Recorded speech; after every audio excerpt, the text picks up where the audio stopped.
Let me just call the meeting to order. Members of council, I'll call the meeting to order. If you can please take your seats.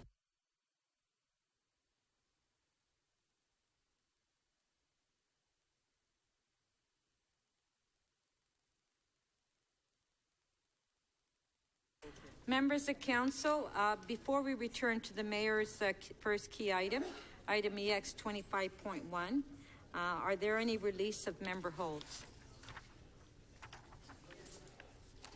Councillor Fragadakis. Yes, Madam Speaker, I believe it's on page 3. Just a moment, you caught me off guard. Yes, it is EX 25.3, City of Toronto Multilingual Information Provisions Policy. I have had my questions answered from staff and I'm prepared to release it. Page 3. Page 3, EX 25.3. Okay, on page 3, EX 25.3, Councillor Fragadakis is releasing... Recorded vote. Recorded vote.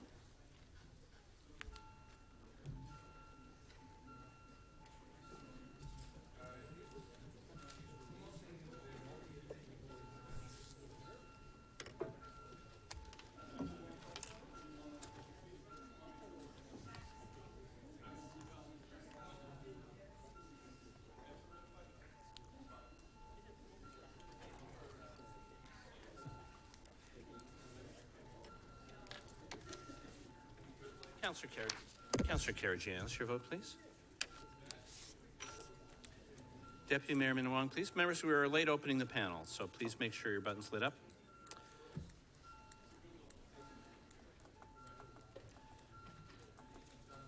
Councillor Shiner, when you're seated, please.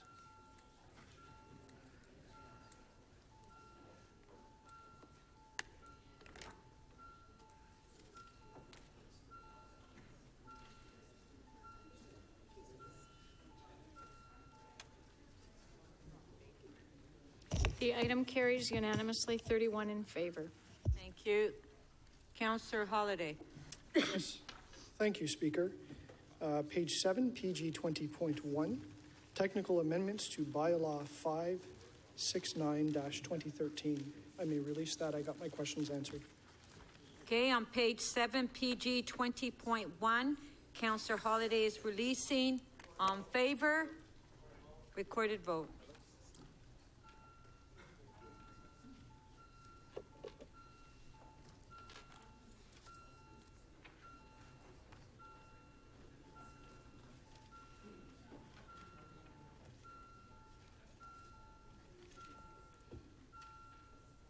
Councillor Perruzza, please. Councillor Mallow, please.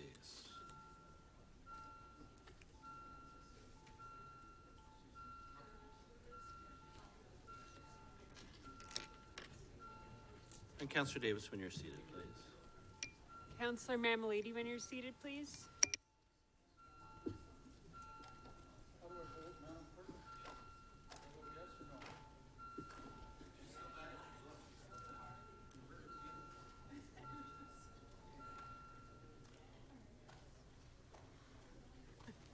The item carries unanimously, 32 in favor. Councillor Ford. Not done. Oh, you got another one. Okay. EX 25.8, Toronto Hydro Corporation. Okay, what page? Sorry, page 3, bottom of page 3. Okay. Toronto Hydro Corporation Equity Investment Funding. I would like to release that. I'd like to recorded vote on item 4 only. Okay, so if we, on page 3, EX 25.8, Councillor Holyday is releasing but asking a recorded vote on item 4. So we'll put item 4 on the...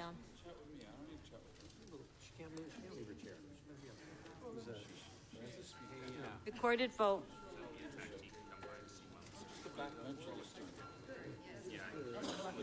Confidential.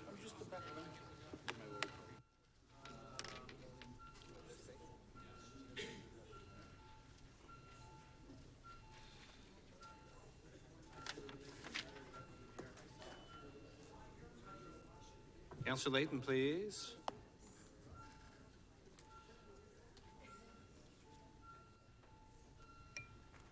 Councillor DiCiano, please. Councillor Robinson, please.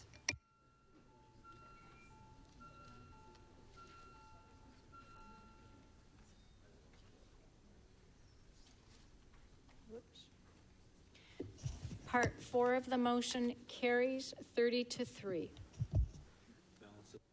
Okay, the balance of the item, on favor? Carried. Counselor Ford. Madam Speaker, I'd like to release on page number 9, SC 22.6, speed limit review Danforth between Midland Avenue and Brimley Road. Michelle wants to make. Okay.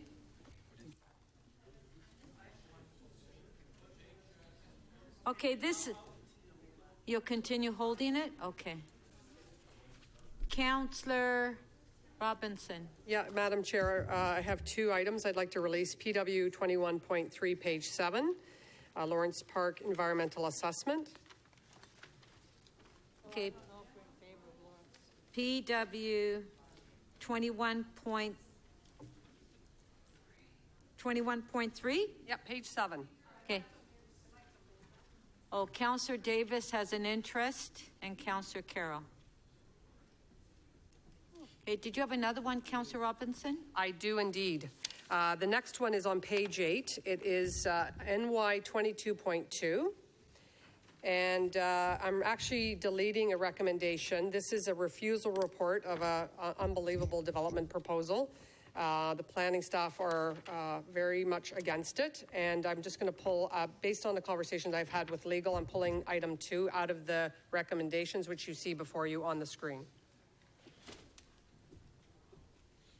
Okay, so on page 8, NY 22.2, counts. No. The amendment is on the screen. Okay, all in favor? Carried. On the item? On the item, as amended, on favor? Carried. Counselor Grimes. Thank you, Madam Speaker. Page 8, EY 22.31, endorsement events for liquor license purposes. I'd like to release that. Non-talk. You're releasing? Okay. Hold on.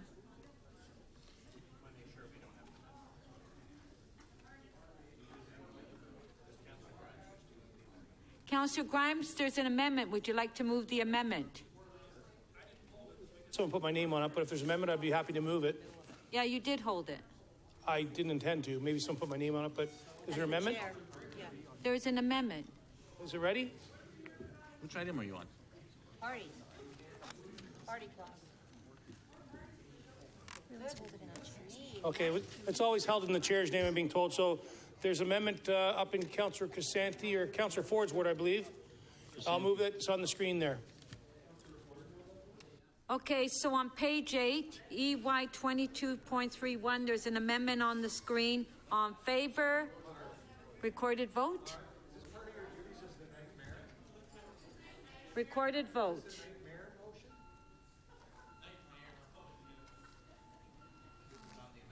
Yes.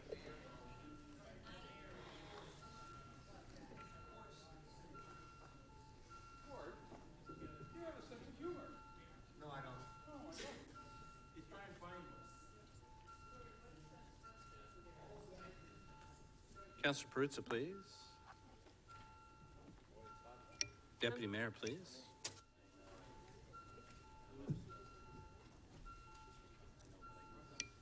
Councillor Cressy, please. And Councillor Holland, please.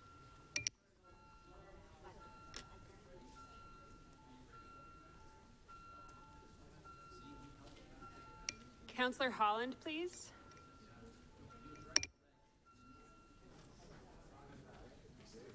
The amendment carries unanimously, 37 in favor. Item as amended, on favor, carried. Councillor Layton. Yes, thank you, Madam Speaker. On page 8, EY 22.36, runway rehabilitation project at Pearson. I believe Councillor Holiday has, it's not ready. I'll keep holding it. Okay, pardon me. Okay, Councillor Ford, I believe now Councillor Holland is here, so did you want to? Yes, I'm happy to release that item. Page 9, SC 22.6. You're releasing. I am. Okay. Councillor Holland, did you want to say something? Have a quick amendment to Oh, okay. add to that item, please. And I really want to thank staff on this particular item. We had two tragedies at this particular school and this crossing, and I know that it did not meet the warrant for a crosswalk, but we did ask for a speed reduction. It still did not meet the warrant. But in having a speed reduction, we're hoping that there will be some measure of control in place to actually help mitigate future tragedies at this school. As you know, in our built form in the suburbs, it's wide roads, multi-lane roads, and schools front those roads, and it's quite fast on Danforth Road, and people do unfortunately go above the speed limit. So just hoping to get my fellow councillors' support, and I know my colleagues always have a concern with not meeting the warrants, and we're very diligent, I think, in Scarborough about making sure that if it doesn't meet the warrant, we traditionally don't support it, but in this case, there's always cases where we make exceptions, and in this case, there's been two tragedies in front of this school, so I hope that I can get your support. Put it down to 40 and I'll Thank you. Thank you. So on the amendment, recorded vote.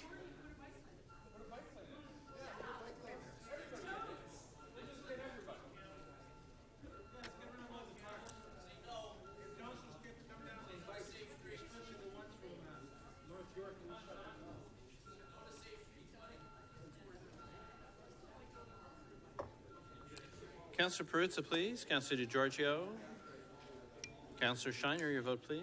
And Councillor Pasternak. Councillor Mammoliti, please. Councillor Mahevik, please. Councillor Carroll and Deputy Mayor Minnan-Wong, please.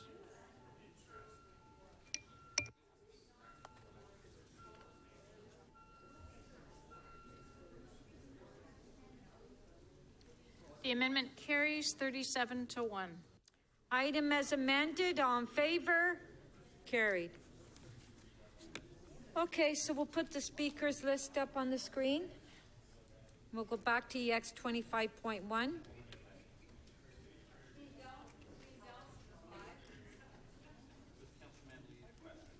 Okay. Councillor Mammoliti, your name is up to question. So I'm having some difficulty just with the numbers. We've got 2 lines and not enough money. Madam Speaker, the report before us is looking at the financial impact of the planning and design phase. In it, it's broken down on page 5 of the report. We're looking at $100 million for Relief Line South, $5 million for Relief Line North study, and the Young Subway for $90 million. And those sources of funding have been identified. All right. So we're having this debate yet again on moving forward with something we haven't got the funds for. Madam Speaker, we do have the funding for this planning and design. We do not have sources of funding for the capital project. All right. So where are we going to get that money from? For the relief line, we have a recommendation for us, for the mayor and the city manager to begin discussions. We have identified the relief line as a priority for phase 2 funding. Where are we going to get the money from? So we are looking for federal funding. Or are we discussing, or we know we have the money? Well, I believe... Through you, Madam Speaker. So these large projects take years, literally years, to both plan and finance. And discussions will occur with all our partners, federal and provincial, and York Region for the funding over time. So I was at executive when our municipal friends came to visit us and suggested that we adopt this with the understanding that we try to do everything at once. Was I accurate in getting that response from them? Madam Speaker, I was at the executive committee, and the mayor, the 2 mayors and the chair was supporting this report, which recommends that we proceed concurrently with the Young Extension and the Relief Line South and the work on the Relief Line North. And the reason that they came forward, we're all kind of speculative on it, but I think we all understood it, that if you just go with one and not the other, you run the risk of losing the funding for the other, potentially by the province. Madam Speaker, both projects are searching for and seeking provincial federal support for the actual capital costs. What you have before you today is the planning and design costs, which we've identified the funding sources. I get that, but moving forward, there's capital money that needs to be spent, but nobody's coming forward to say they're going to give us the money for both those projects. Madam Speaker, the report's asking for the authority for the city manager to enter into discussions with the federal and provincial governments and our partners in the York Region to secure the funding necessary to fund the capital component of these works. So the province has nothing to do with this? Speaker, yes, the province would be a level of government that we would approach and seek their support. And have they come to the table and said, yes, we're going to fund both these capital projects? Madam Speaker, no. The request here is to have the city manager advance those discussions so we can get their support. All right, so we're spending a few $1 million here on the hopes that the discussions are going to go well with this particular provincial government. Madam Speaker, I would say no to that, not necessarily. These projects take many years in their development, and getting approvals are not dependent on one particular government in office at any particular point in time. We have to get the advanced planning in order to be funding ready for these projects, and whether it's this current provincial government, or this current federal government, or the next ones, we'd like to be in a position to be able to secure the support for a project that's been designed to 15 to 30%. Is it still 1/3, 1/3, 1/3 in the way of government? For these projects, the cost share discussions have not even been entertained. Historically, there have been projects that have been shared 1/3, 1/3, 1/3, but I would say there's probably some asymmetry across many projects on this cost share. Doesn't it make sense, given the fact that we only get 8 cents on the dollar, that we start arguing that all we can spend is 8 cents on the dollar, and that the provincial and federal government should cough up the rest of it for any projects that we have? Through you, Madam Speaker, as you know, the latest projects built by Metrolinx were built 100% funded by the province. We will certainly probably not start at that 1/3, 1/3, 1/3 for our request, given the size and our limited tax base. But I cannot prejudge what the outcome of those discussions will be. That was your last question. Can I play a role in those discussions? Councillor Mammoliti, that was your last question. Councillor Carroll. Well, just to follow on the previous line of questioning, Madam Speaker, to be clear, while we're making a significant investment here, and I dare say the other municipality as well, the Yonge Street expansion and the downtown relief line have been articulated, have they not, in provincial comments, Metrolinx comments on Move 2020 overall. These are known to them.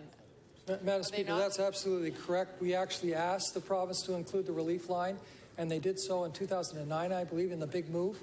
And it's been reiterated a number of times that it is a priority for them.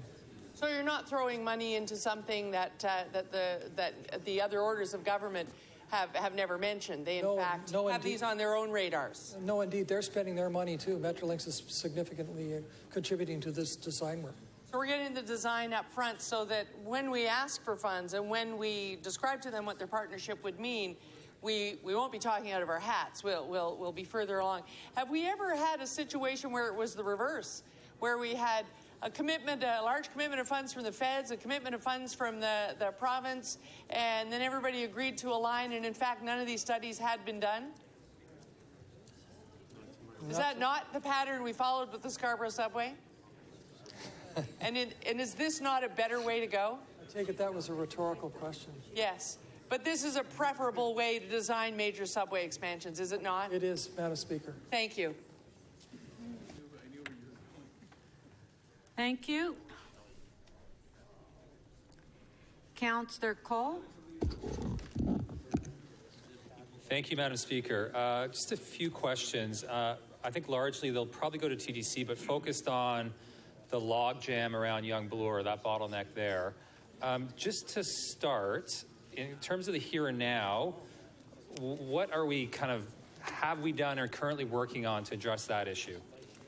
Okay, I'll start, Chair, if I may, and I'll ask Susan and or Malcolm to add.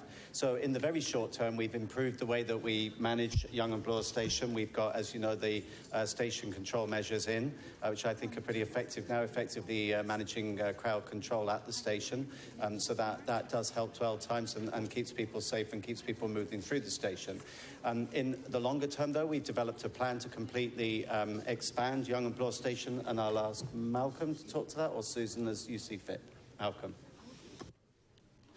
Through the Speaker, yes, we have a program going on right now where we're taking all of the reports that have been developed over the last 10 years. We're consolidating them into a number of design concepts that we're going to be bringing forward in 2018.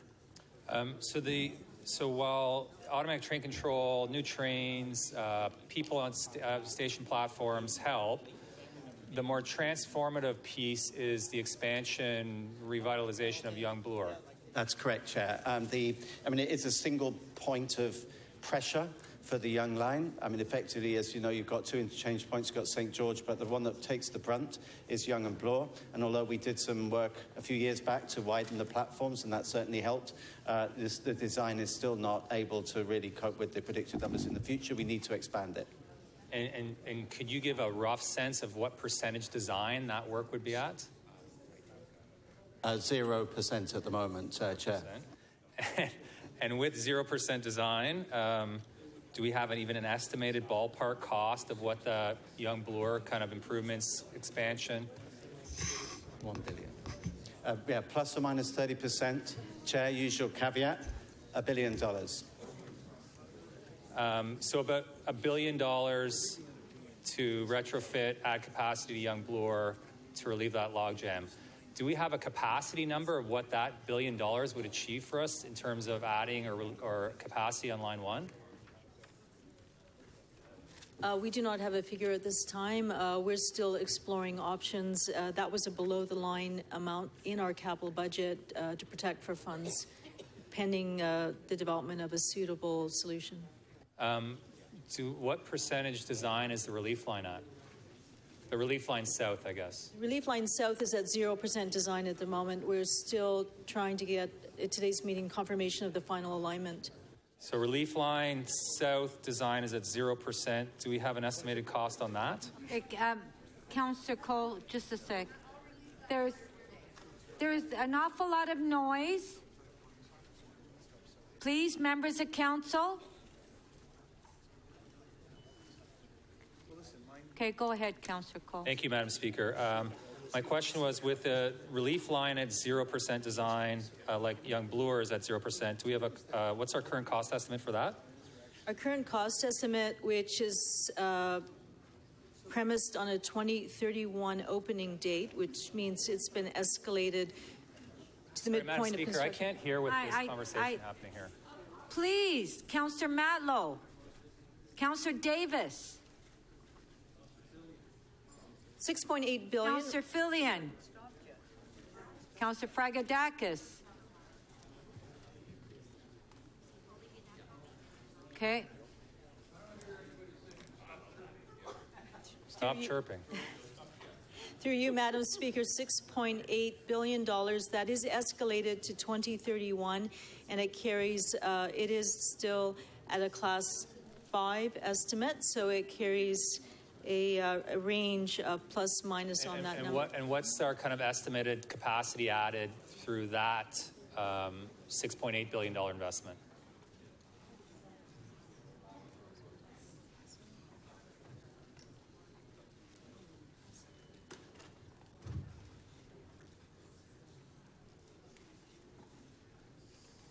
Who's got the answer for this question? Can I just pause my time a bit there? Yeah, I am. Who's got the answer? The answer, my friend, is blowing in the wind. It was Dylan's birthday yesterday, too. Does anybody have an answer to the question? The wind. Should I ask it again? Chair, do you mind just posing the question again? Was it for the relief line or for Young and Bloor For the Station? relief line south, the downtown relief line, do we know the capacity that offers or adds to line 1? We'll just read it out. Jackie, could you please either give that answer or come back to the councillor when you've got it, please? I'll come back to you, Chair, with that one. But just, I'm hoping we have an answer to that, but just my question, I guess, is, so we've got Young Bloor improvements around $1 billion at 0% design. We've got relief line around $7 billion at 0% design, but we don't know which one adds more capacity to line 1 at this point. There we go. Answer it.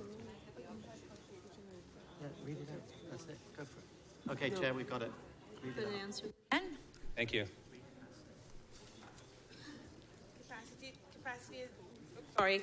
Capacity is expected to increase between 3,000 and 4,000 rides. For the relief line south portion. And that's with Smart Tracks, Relief Line South, Chair. But we don't have a comparable for the $1 billion renovation or modification of Young Bloor. So to do a kind of a comparison. That's correct. We don't have that at this time. Is that part of the work that's being done right now? We'll endeavor to get that kind of answer so we know what that Young Bloor investment could do for us? That's correct. We plan to complete the Young Bloor options analysis at the end of this year, and then we will be completing the early planning and design work on the Relief Line South for the end of 19. Thank you. And through you, Madam Speaker, at any point has this council taken a position to prioritize those the expansion or modifications to the Young Bloor bottleneck a priority? That was your last question. Thank you, Madam Speaker. The Bloor-Young improvements were identified in the 2008 report as one of the conditions necessary for the City of Toronto support for the Young North Extension. Sorry, I just didn't hear that last part. So in the 2008 report on the Young North Extension, Council's approval was contingent on the relief line and improvements to the Young Bloor interchange. Okay. Thank you, Madam Speaker. Thank you.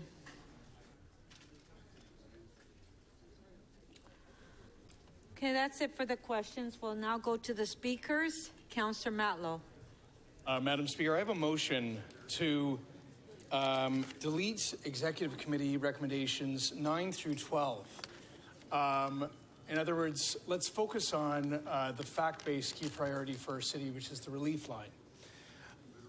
Anyone who relies on the Young Line today to get to work or school in the morning or get home in the afternoon knows that you are waiting on the platform often, train after train after train. And then once you're on there, you are squeezed in there like a sardine. And that we have a significant overcrowding problem at the pinch point, which is Young and Bloor. And while we've been debating over years how to expand, whether it be east, west, or north, I would just ask us logically to think, and I've used this example before at the TTC, if one has a tube, if a reasonable, logical person has a tube, and it's clogged in the middle, does a reasonable person begin by trying to expand that tube and stuff more things in? Or do they try to relieve the congestion within the tube to be able to make it function? There's no reasonable or rational reply other than dealing with the clog that you have. And that's why the relief line has been the fact-based key priority for our city to move on. Unfortunately, every time that we've made decisions that have put politics, whether you believe it's well-meaning politics or Machiavellian politics or vote-pandering politics, or if you believe it's even a strategic mechanism to get to where you want to go, it's ended up in the wrong place. I would submit that the one-stop subway replacement to the 7-stop LRT was a poor decision based on good planning principles and financial goals. I would submit to you that the Shepherd line was not, in hindsight, the right planning decision, and in fact, we are currently subsidizing that line rather than supporting it through the fare box. We have been continuously making decisions based on politics, and they end up in the wrong place. And we have a dearth of funds to be able to support all of our priorities. We've also asked, I've asked our planning staff before, can you write a report on, for example, comparing different options in front of us? And they say we don't have the resources, we don't have the time, we don't have the staff to do that. And now we are asking them to move on a young extension. Look at the priorities that have already been reviewed during the Feeling Congested initiative. It's not in the top 10. All of the RT projects that were envisaged years ago are actually higher priorities. Where's the funding for those? All those promises that were made to those communities along the waterfront, where are the funds for those? Right now, we have a top priority, the relief line, where are the funds for those? And meanwhile, all of a sudden, the Young Extension has, for, I believe, political purposes, been suggested to move forward concurrently with the relief line. That's politics, but I don't see any factual, rational argument for doing so. And I strongly urge you all to make a fact and evidence-based decision on transit planning rather than joining the mayor in this concert with York regional mayors. It will go sideways. It always has, and it always will. With respect to the mayor's position on the relief line, all of a sudden it's a top priority. But during the election and subsequent to the election, if we are to be honest with ourselves, there have been efforts to sideline the relief line and focus on whether it be the one-stop subway or Smart Track, which is no longer the Smart Track that was promised, that will not be funded exclusively by tax increment financing. Everything that we've been focusing on as priorities, almost everything, has been based on political pursuits at that moment, and it's got to stop now. It's got to stop now because we are hurting people and we are doing harm. We are looking out for our interests collectively before putting the people first. Please. Ultimately, we have a decision to make today. It's only one person clapping. We have a decision to make today. Do we focus on a key priority that all the evidence and all the experts and all of our staff say is a priority? Do we then work with our colleagues at the provincial level and the federal level to see it through to fruition? I believe that is the course to take. But to start sort of playing games with this like every other project has had games played is the wrong way to go. So please, focus on the relief line. Let's get this done. It's been debated for over 100 years. Thank you. We do have a question for you by Councillor Mammoliti. 3 minutes only, clarification of the motion. So what do you say to my constituents who are listening to you right now and thinking to themselves, gosh, Josh, but Councillor Mammoliti, that's you're only thinking for your own... Councillor Mammoliti, that's not clarification of the motion. You're interrupting before I even finish a sentence. You're not even letting me ask a question. Can we put the motion on the screen, please, so everyone knows Can I get a bit of fairness when I stand up? Okay. We'll put the motion even on when I'm sitting down not saying anything? There's the motion. So you started out by talking about politics. My community listens to you and is wondering whether or not you are just strictly thinking through tunnel vision with the comments you've just made, and not worried so much about the amounts of people that actually come into the city and work every day and spend money every day to contribute to Toronto's economy, those from the north. And why is it that you want to cut them off at the knees so that they can't come down by public transportation and instead use their car like they're doing right now? My best advice to you, Councillor, is this. If I served the community that you represent, I would actually go and be honest with them. I would lay out what the evidence-based priorities are. I would support the Finch LRT. I would go out there and tell them that I'm going to be voting for and supporting actively ways to make their lives better, rather than taking some populist pandering approach as I'm witnessing right now. No, what you're doing is in many respects grandstanding yourself and closing Toronto off to the economy from the north, what you're doing with the comments that you're making is sending a very bad signal to the people that work in our city. I know, I've tried. Councillor And I know that Councillor Fillion wants to put the bike lanes on Yonge Street and make it even worse, wants to stand up and interject. Councillor Mammoliti, please, clarification of the motion. The motion is on the screen.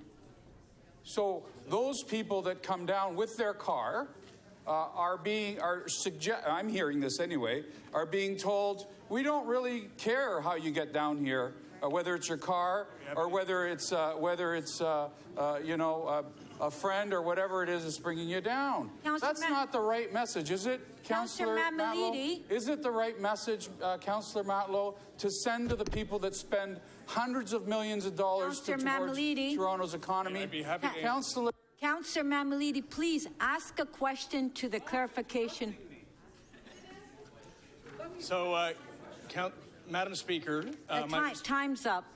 Madam Speaker, my response is this. So if one is to try to access the City of Toronto from the north, what they will find today, if they were to go on, hypothetically, an extension at this point to the north of our subway system, is actually the same overcrowding as the rest of us do today. That actually the best way to both serve the residents of our city today who are reliant on the existing subway system, but also to plan for the future of expansion of the subway system. Thank you, Councillor Matlow. To make sure that it's not overcrowded for those residents who want to use it. Thank you, Councillor Matlow. Councillor Karygiannis, speak. Thank you, Madam Speaker. Madam Speaker, earlier on I asked staff about when the report was supposed to come back. Staff came up and says 2018. Later on, I was advised by staff that my assumption of early 2017 was appropriate. Madam Speaker, what we're having here is, if I can say, tunnel vision. And I say tunnel vision with all respect, because we're looking to build a relief line. We're looking to build a one-stop subway line to the end of Scarborough. And I'm going to ask my friend, Councillor Greasy and Councillor Shiner, through you, Madam Speaker, to sort of give me the chance to be able to speak.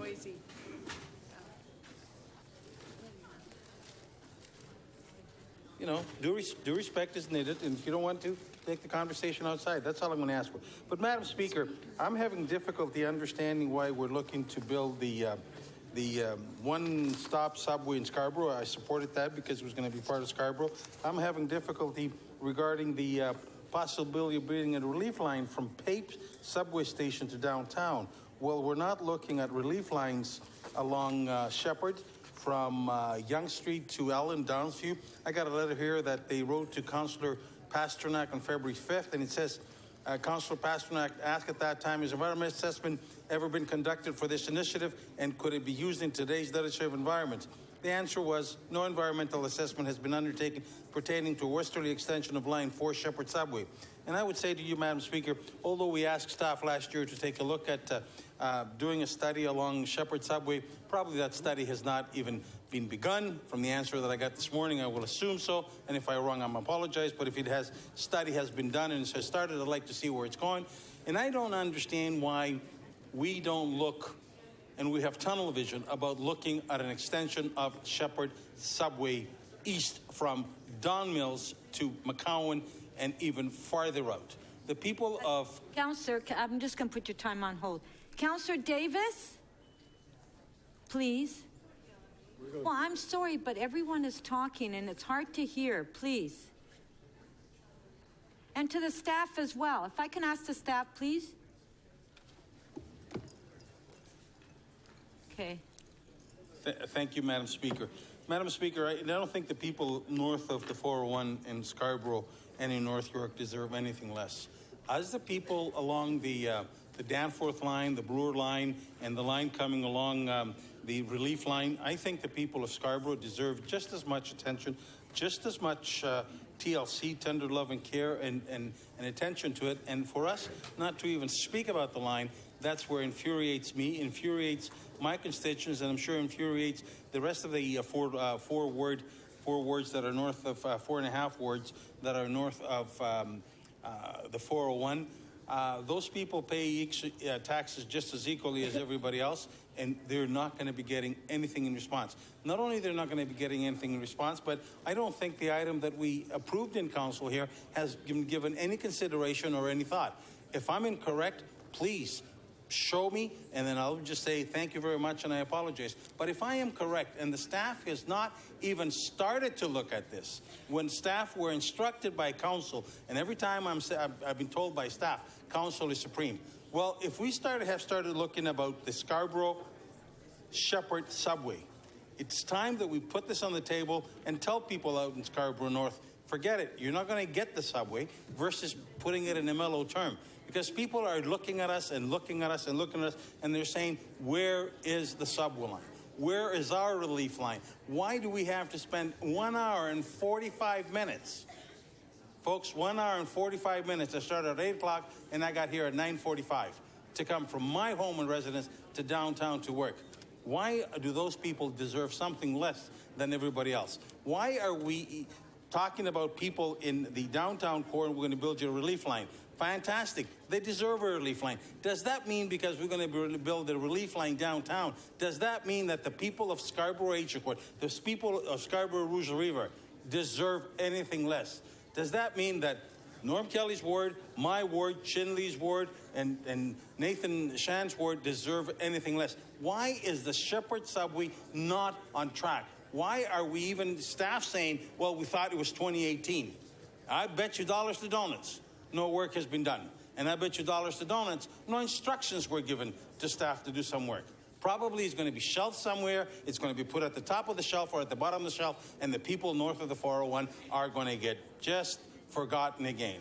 Madam Speaker, I'm not going to be supporting either of the proposals unless I start seeing solid evidence, and I do mean solid evidence, that the Shepherd subway line is on the drawing books, staff are engaged in it as we asked them to do that, and it's actively been looked upon. And the money that we're spending in other lines, that's money that comes from our constituency, my constituents, and they deserve nothing else but the same as others. Thank you, Madam Speaker. Thank you. Councillor Davis to speak. No, I changed. I'm waiting for a piece of information. I'm sorry. Councillor Fragadakis to speak. Yes, thank you, Madam Speaker. I have a motion, if staff could put it up on the screen. It's to amend 8C for a robust community consultation, communications, and stakeholder relations plan developed as part of planning the Don Mills line to be developed by a third-party consultant in consultation with city staff and the local councillors in the affected area. So I think that public consultation makes a project more successful, and big projects like this in the city have benefited from bringing in someone from the outside. These projects will have impacts well beyond mere lines on a page. Bringing in an outside consultant from the outset lets staff focus on key issues, and as well to ensure that the economic concerns and community building are fully understood requires some breaking down of silos. I've actually spoken to Councillor Robinson about this amendment. She is fine with it. I've spoken to Councillor Min Wong and to Councillor Burnside as well, and they think it's fine. So I think actually this is going to help the community consultation, so I hope that you can support it. Thank you. A question, Councillor Fletcher, clarification of the motion. I put my name on there. I see that you're saying with city staff and local councillors, perhaps the TTC should also be included there, which I could move at a later, because those are the three pillars, the elected representatives, the city staff, and the TTC. I assumed that they would be, but we can certainly add it in there. That's friendly, so I'm happy. Thank you. To amend that.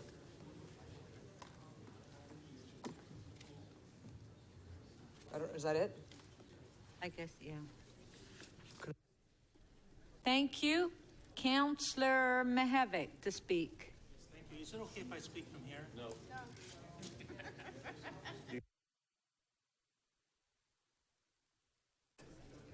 I know, but I can't turn your mic on. See if it's on, Councillor Mihevc. Okay, you know what? I'll just... Oh, it's on. Okay, thank you. Thank you very much, Madam Speaker. I have three motions, A, B, and C. I'll go backwards. C, I'd ask staff to put it on. And that's for the piece north of Steeles for the Yonge North Extension. It's clear in the documents, but to make it clear to everyone else and to the public at large that this is not an extension where we're putting our money into it. That we see York Region putting money into it, the province, however way they organizing it. We're part of that project because we're good neighbors to our friends to the north. And it's on that basis that I think Toronto, for us, it's not a strategic project. Is not a strategic project. It might be for them, that's their decision. We can support them in that decision, but it has to be at no cost to us. And that's in the report. The second motion is for the piece of the relief line that is north of the Danforth. In questions to staff, it was clear that they do not have a fixed alternative as to what that north of the Danforth would look like. It might be a subway, it might be an LRT. Some pieces might be at grade, some pieces might be below grade, but the motion only talks about a subway. So this clarifies that we are looking at a variety of modalities, above ground and underground, subway and non-subway. And I think, frankly, if some of this is looked at closely, it might just be, given the length of this long-term line going up to Shepherd and perhaps even Steeles and beyond, that we will get a much bigger bang for the buck if we can keep as much of it as possible at grade. It's moving all that earth that costs so much money. Okay, now the last motion, which is really the first motion, it is to really look to the next step. I worked on this motion with staff, and it should be Eglinton, Madam Clerk. Sorry, my mistake, I didn't catch it, Eglinton, without the second G. When you look at, Jane could be in there as well. Sorry, I didn't catch them all, but those are the ones that were certainly top of mind. We have before us a heck of a lot of projects. And when you look at them, if you go through them, Eglinton East, I'll just put them here. And if you want to follow my pen as I go through it, $1 billion, and this is just back of envelope. A, $1 billion. B, $1 billion. C, $1 billion, maybe $1.5 billion.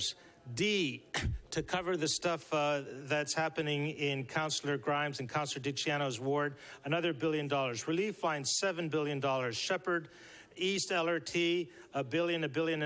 Yonge North, that's not our project, so we don't have to worry about the cost there. Finch LRT to the airport, that might be another $500 to $1 billion.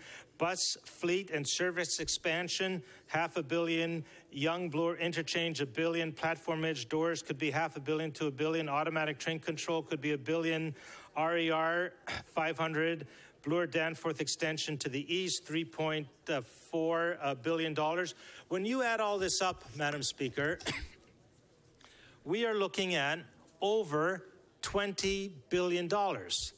Now, when I apply one set of values to it, when I think employment, I think, you know what? Eglinton West is a very, very important line because it connects to the employment center at the airport. When I think social equity, I think Eglinton East is very important because it connects to some priority communities and also to students. When I think of new development, land use development, I remember once asking the city planner, how many people are coming south of the Gardiner Expressway? And her answer was 500,000 people over the next 30 to 40 years. We need to really think through what is happening from Union Station south. So if you use that screen, I think the Waterfront East and Waterfront West projects come through as needing a priority. So some of this is about the values that you have. So I think as a next step, and why did I pick the date that this would come back in early 2019? Frankly, it's post the next election. Let staff do their work. And what I would see is $20 billion is a lot of money. I'll support any and all motions for fundraising, either with the province. Yes, they got to kick in more money. The feds have to kick in more money. And you know what? We have to have the courage as council to kick in more money as well.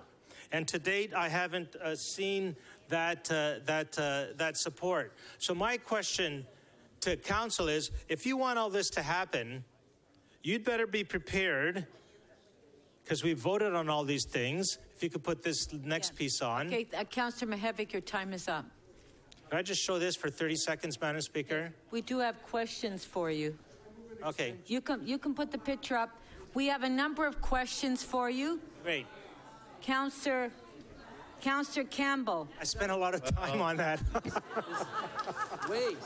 Madam Speaker. Councillor Campbell. Madam Speaker, I wasn't that confused, but now I'm totally confused. What is that? 3 minutes clarification of the motion. Diagram?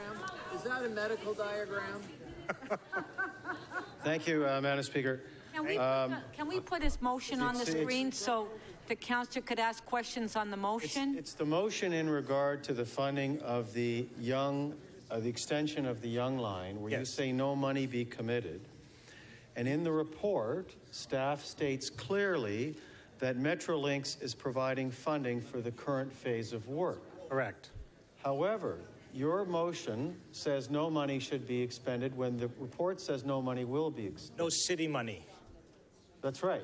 Correct. The report says that. So, but would you not say that city money and salaries are one and the same? Are you saying that I'm confused because you're saying no city money should go to this, but should city time and effort and salaries go to this? I'm saying no unless it's compensated for by the Metrolinx budget. And it is currently. And frankly, if it comes back and says, they want 10%, 15% to cover it, I would say it's not a priority project of ours. So your motion doesn't really mean at no cost to the city because you're willing to have staff time and resources devoted to the project. I said it's pretty clear. No cost to the city. Okay. So no That cost. means 100% funded externally. No labor. No labor, no transportation planning, because right now the report calls for joint planning. The joint planning, York Region can pay for it however way they want, but Metrolinx is paying for it, as I understand. Are you saying that the joint planning should stop? No. By saying no cost to the city? No. So, well, you're saying two things then. That's no, why I'm not. I'm saying one thing. Mark my words. If planning staff or TTC staff are working on it, their time should be, or consultants that they would hire, that cost is to be borne by York Region and or Metrolinx. Okay, so that not by the city. To me, that's not clear in the motion. That's zero net. Right, so you're saying that they should be paying they should essentially be seconding our people for work on this project. Yes, I think that if that's the way you want to understand it. That's not clear in your motion. Okay, I hope that clarifies it. Thank you. Our next question. Maybe I'll use the word net cost. I'll amend it to say no net cost. Is that helpful? Okay.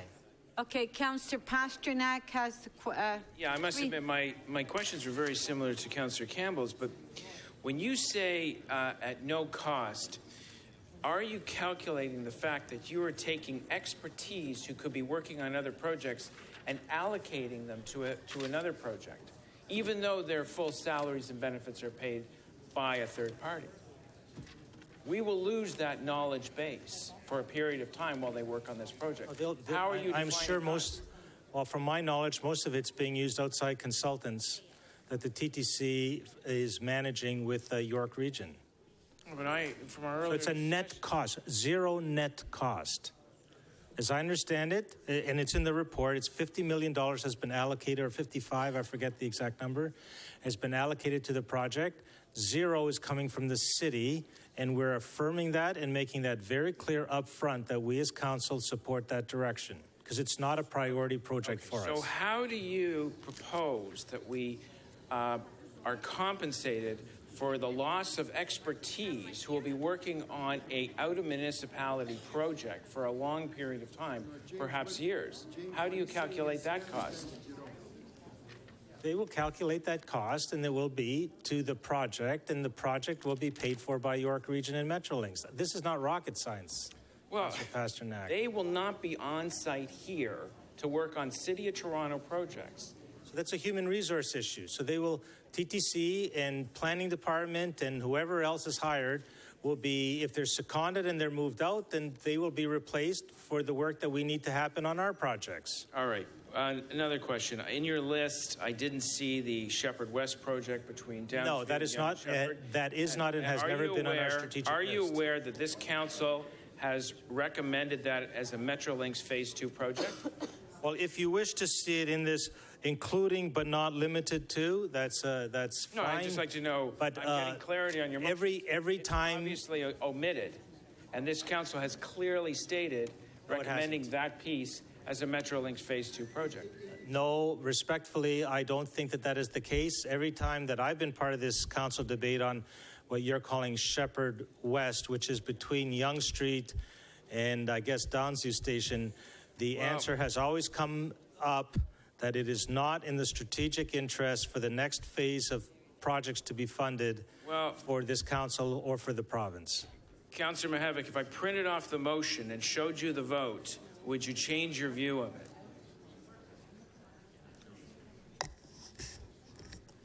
I would need to see some staff documentation. I have not seen any to date. Okay, we'll provide it to you. Thank you. Councillor Cole, 3 minutes, clarification of the motion. Thank you, Madam Speaker. Oh, there is. I'm assuming this doesn't. This would align with the fact that Metrolinx has, I believe, given $150 million for Relief Line South and 50 some odd million for Yonge North. That you're saying it should be just that money that we use to do all this work, not funds above and beyond that come from city coffers. Correct. Okay, great. Yes, Thank you. yes. And you know what I see here, if I could use the occasion to look to talk to this this diagram that, and maybe it's my simple mind trying to understand. We may not raise over the next 5 to 10 years. We're going to have to be pretty brave in saying to our residents, we need that conversation on how we're going to raise money. We need to be pretty brave with the province, and the province needs to be brave with its resources and say, we need to get to that next order of funding mobility in our city. But what happens, the politics will get very interesting when we realize that, you know what, 20 billion plus is not coming, and we're only going to get 10 billion for the next 10 years from all orders of government, including ourselves. What is on the list and what is not on the list? And so that's what this report in A tries to do, is it says, okay, folks, we've passed a lot of beautiful dreams here. They've got to come home. Councillor Mihevc, that's it. Okay. Okay. Councillor Holiday. Thank you. My question is brief. Does the intent of the motion also deal with operating costs in the future? Or is it simply related to the planning and design and I suppose by extension the construction? Well, my particular motion focuses on the capital works. Obviously, there's operating impacts, and I suspect I would welcome that as well. Maybe that's one of the criteria under the bottom of the page, operating impacts. That could also be part of the consideration. I'd welcome that as an amendment. So the intent is inclusivity of that concept? Correct. Thank you very much. Thank you. Councillor Robinson to speak. Shall I leave this pretty picture on the board, Mayor? Okay, Councillor Robinson to speak. Thank you, Madam Chair. I'll just say that I'm supportive of the report. I spoke on this extensively at Executive Committee. Certainly for the last 6 years, I've been pushing to accelerate the relief line. It has a huge impact on the neighborhoods that I represent, and the impacts are significant. I get nonstop complaints as I'm out and about in the ward about capacity and reliability of Line 1, the Yonge Line. People are getting into their cars out of frustration. I hear it all the time. I also see it firsthand because I ride the subway and transit every day. And I am, as I said through my questions, very concerned about Yonge and Eglinton. York Mills, Lawrence, Yonge and Eglinton, very difficult to get on the subway. Once you get on, you're packed in like a sardine, and then there's nonstop reliability issues all the way south to the downtown core. So I'm hearing this from my residents, and I want to articulate these concerns today. But what I'm also hearing from my residents is the level of development happening in the Young Eglinton area is not supported by infrastructure. And when I say infrastructure, I mean recreation, pools, libraries, green space, parks, and most importantly, transit. It just isn't there. So if you would like to take a walk with me around Yonge and Eglinton, Redpath, Broadway, and you will see non-stop cranes and cement trucks, non-stop interference with sidewalks and curb lanes being used by developers. You just can't navigate that area anymore. And the reason for that is because there's 1,100 stories being proposed, either under construction or being proposed in this neighborhood. 1,100 stories in height, which is about 8 times the height of the CN Tower. Also, as I said in my questions, the population has increased by 34%, whereas Toronto's overall population has grown by 9%. So I encourage my colleagues, if you haven't been to Yonge and Eglinton recently, to get to that area. The infrastructure and community services can't meet the demand that's taking place there. It's simply out of control. I've said it before, and I will say it again. It is out of control, and I hope that planners will consider not approving new buildings there, or the chief planner will consider a moratorium, because it really needs to be addressed, and it needs to be addressed yesterday. I will wrap up by just saying I thought it was my understanding that Council had the insight in 2012, and I'll look at staff for maybe a head shake on this, that Council had the insight in 2012 as a condition to make sure we prioritize the relief line. Is that not accurate? So I'm seeing heads shaking up and down. Council directed in 2012 that the relief line had to be operational before the Yonge extension. Is that correct? Lots of heads shaking. So I think we've checked that box, and thank you for Council for in 2012 having that foresight. If they want any of this? Thank you. Councillor Kelly to speak. Thank you, Speaker. And up front, Speaker, I'll be supporting the recommendations that have come from the Executive Committee. Speaker, on social media, I brag about Toronto. We all should be so proud of how far we've come in the last 2 or 3 decades. We are undoubtedly a world-class city. But there's one element of our lives, frankly, that isn't world-class, and that's transit. In particular, a modern subway system that serves all of the people of the city of Toronto rather than just a few. Speaker, I think of the amalgamated city as the heir of the metropolitan government. And I served on that government, and Speaker, so did you. And you know that Metro had a subway rapid system plan. There was a system. In other words, the metropolitan government thought strategically. Regrettably, Speaker, the new city tends to think and implement tactically. This line rather than that line. Subways rather than LRTs or the reverse. This part of Toronto should be served and not that part of Toronto. That's regrettable, Speaker. In particular, if you look at the plans that have been submitted to us over the last few years, you'll notice that they are downtown oriented.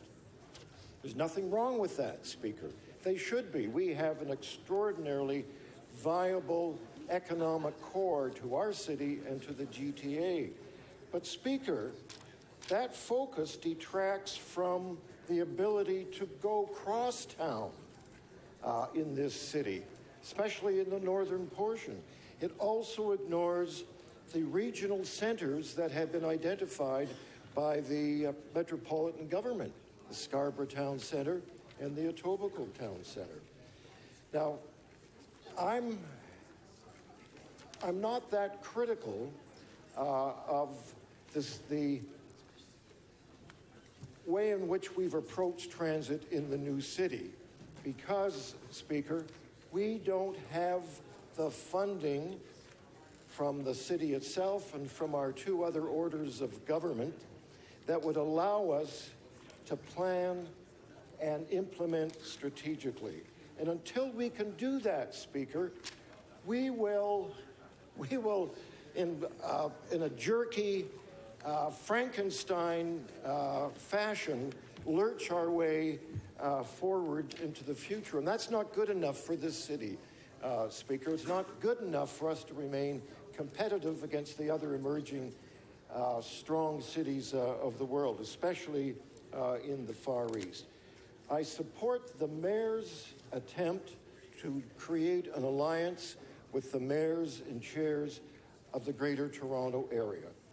That way, we reinforce our political strength, and I think by doing that should make the reception that we receive at Queen's Park in Ottawa that much more generous than it has been in the past.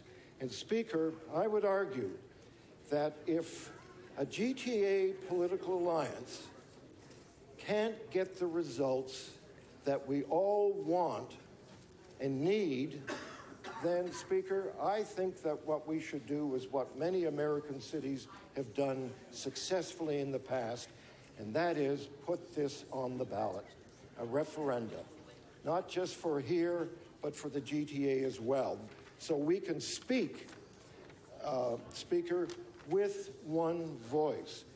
A former chief planner in the old system recommended something called the lockbox approach. And basically that's the city saying, we'll put aside a third of the money to build out this system over 25 or 30 years. The province and the feds put up 1/3 as well. It goes into a box, it's locked, and only transit projects as envisaged by that subway system can open the box and have the money taken out and invested. So, Speaker, those are my thoughts, and I sincerely hope that members of this council give them serious consideration. Thank you. Councillor Mammoliti to speak. Well, I'm standing up wondering, how it is we want to spend the millions of dollars that are in front of us without even knowing whether or not the province is in fact going to pay the shot. And I hear motions coming out of my colleagues, and we're all kind of just grasping and waiting and hoping. In the meantime, the streets in Ward 7 are dirty. The park's grass still isn't being cut. Our playgrounds are dirty. I've got old playgrounds that we're being told we can't repair and fix and maintain all of it because we don't have enough money. But yet we find enough money to be able to venture into these hopes and dreams. Hopes and dreams that are for one pocket of the megacity. I wish that I could stand up and separate North York again from the megacity.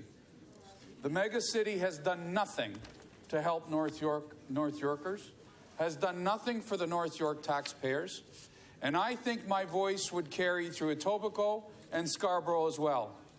All we do is pay for ventures for the bottom end of the city.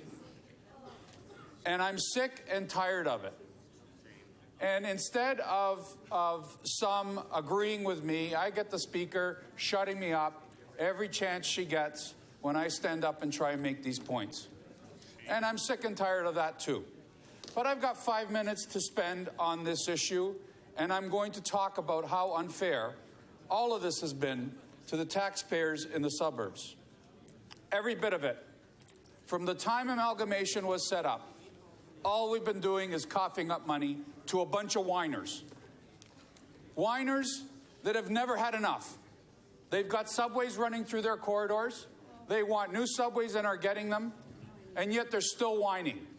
They're whining about potential connections to Yonge Street to increase the flow of people into the city. They're whining because they have too many people in their community.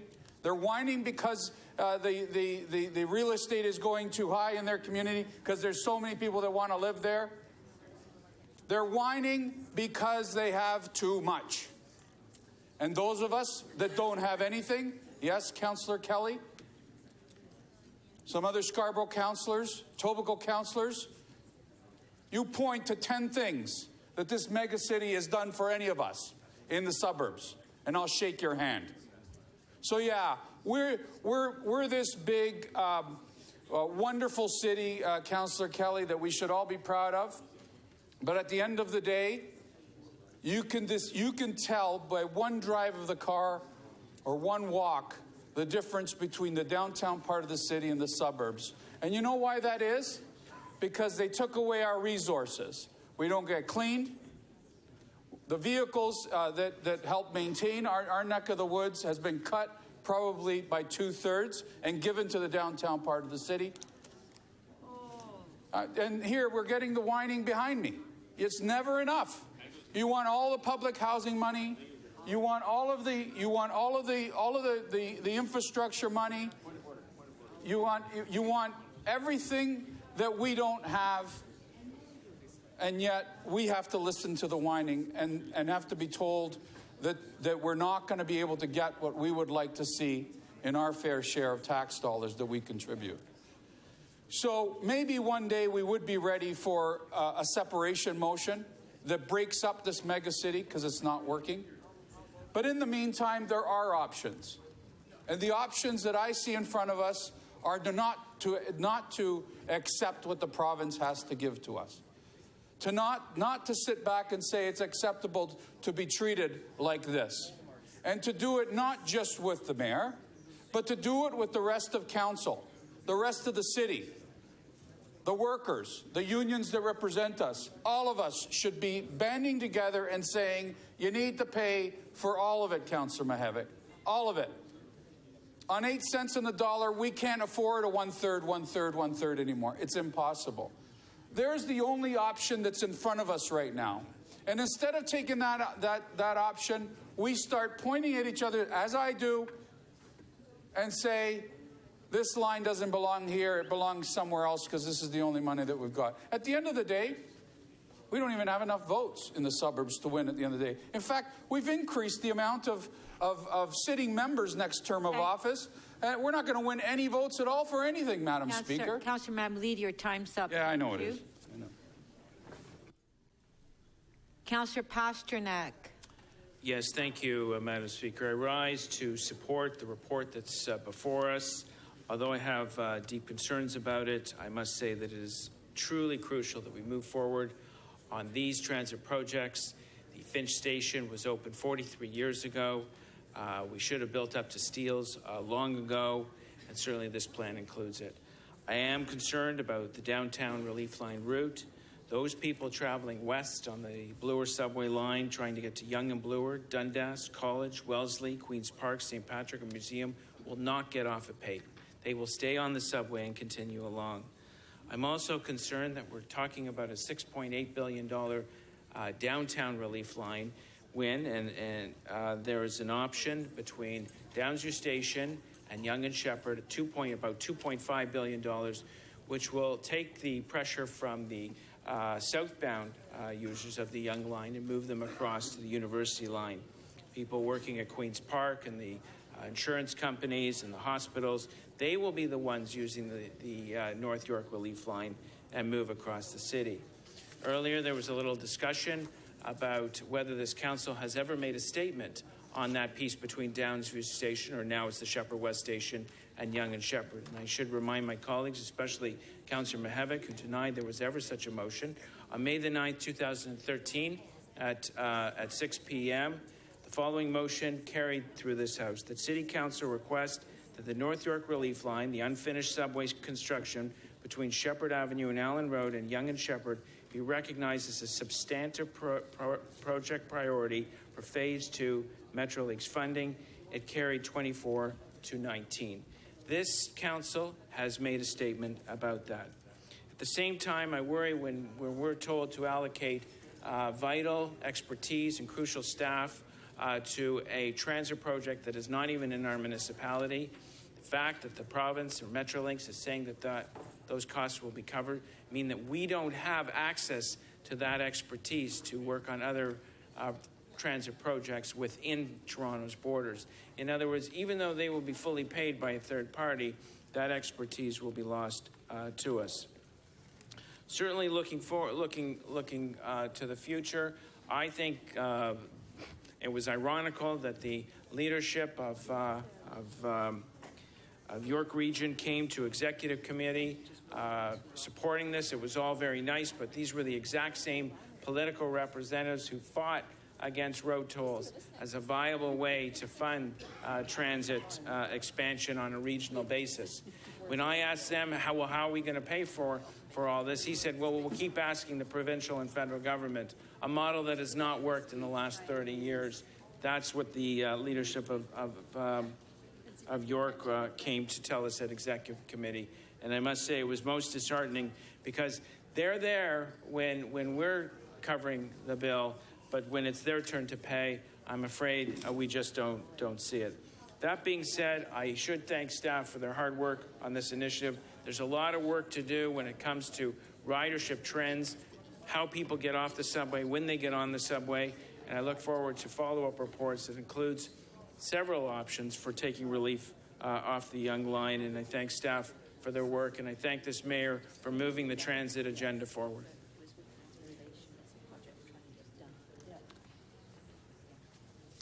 Thank you, Councillor Pasternak.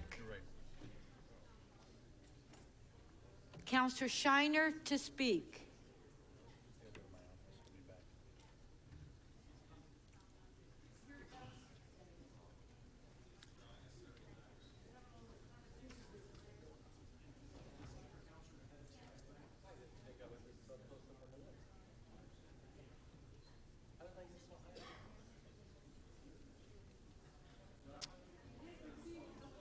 Councillor Shiner to speak. Thank you, Madam Speaker. My apologies to my colleagues. I was just up in the back there. I stand and rise to support the recommendations that are in front of us, as they are and as they were recommended by staff.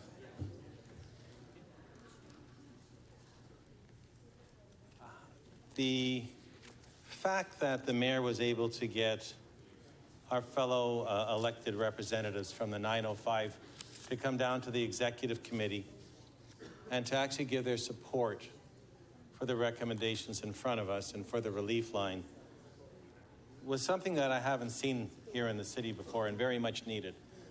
I think it's changing the message. And it's changing the message about public transit in the Greater Toronto Area completely. Where all of us, as elected representatives, have to be able to put forward a comprehensive plan of moving people throughout the city of Toronto and the surrounding areas. I don't believe that the plan in front of us is a final plan or a half plan. Personally, I think the relief line, as it's shown, should be extended up to minimum Shepherd Avenue. I think the Yonge line should go up to 407. Once that's done, the York University line will be in place. I think we need a relief line in the west end of the city to take some of the load off the east-west corridor again. And I believe we need the Shepherd subway completed from the Allen Road right out to the Scarborough Town Centre. And that would give us a transportation network through the city of Toronto that would actually work and bring people into the city. And GO Transit is there to bring people from other areas in. And I don't think we can do anything much less. So to support this in front of me today, with the support of the 905 is a first step. What somewhat concerned me is when I asked our colleagues from 905, well, will you support the funding of the relief line from Danforth up to Shepherd? There was the answer, well, there's many important public transit initiatives that have to get done in the 905 in the Greater Toronto Area. So they were kind of backing away from that. And hence my questions about funding for for the operation. 40,000 daily riders, 20,000 in and out, it's $200,000 a week. It's almost $10 million, it's more than $10 million a year that Toronto taxpayers are paying to have riders from 905 on the transit system. That same $10 million that Toronto is paying could be used to fund over $100 million worth of capital improvements. And if it was shared funding at all three levels, you're talking about $300 million worth of improvements to the system or expansions. And that doesn't count the riders that are going to get on the line and get on the system from the York Subway extension and others. We definitely need to see, along with a comprehensive plan in the Greater Toronto Area for transit networks that spread throughout our region, a shared funding model where all the municipal governments are paying their fair share and the provincial and federal governments are also doing that.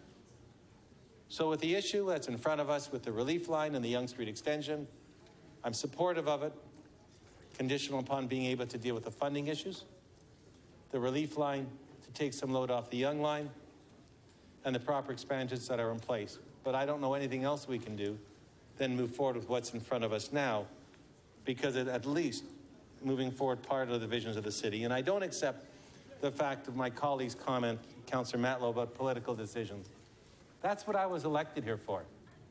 I was elected to make political decisions, not necessarily fact-based decisions, because I could hire a computer then that could sit at the desk and do everything, and they may not support all the other decisions that my colleague makes, because they're not all fact-based. Some are based on the needs of his community. Speed limits, stop signs, speed bumps, heights of developments. They're not all fact-based. That's not what we're here for. And not every subway line or transit line that was built was ever fact-based as well. The leaders of the City of Toronto, which is what all of we are collectively, we're the leaders of the City of Toronto, have to make that collective decision of what's best.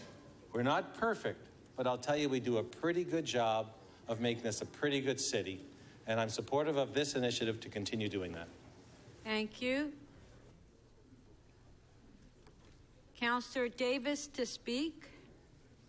Thank you, Speaker. I have a motion.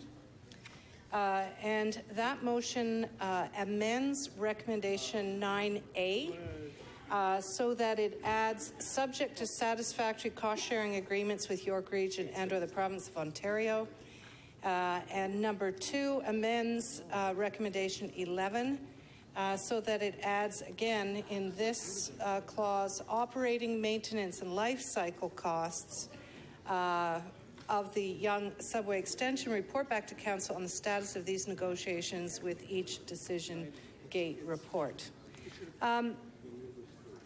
Speaker, I am actually quite torn about how to vote on this item. And I think it has to do with the reality that we see every single day at Yonge and Bloor. And at Yonge and Bloor, we know that we have a subway system that is over capacity. And this report asks us to move forward with a number of projects, but one of them being the extension of the Yonge line. And Councillor Matlow has a motion that says we shouldn't do that. And I understand the sentiment behind that.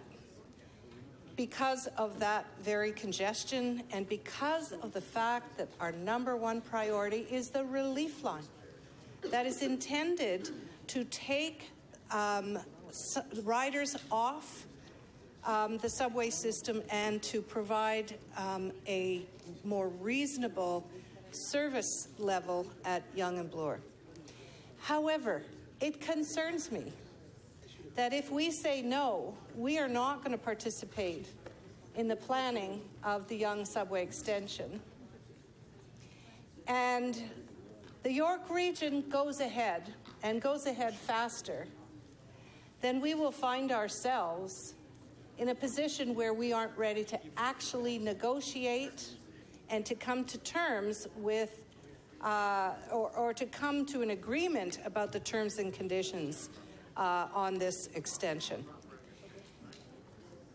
One of the things that I asked about both at committee and here were the operating costs. I think every time we have any subway report, we have to talk about the operating costs.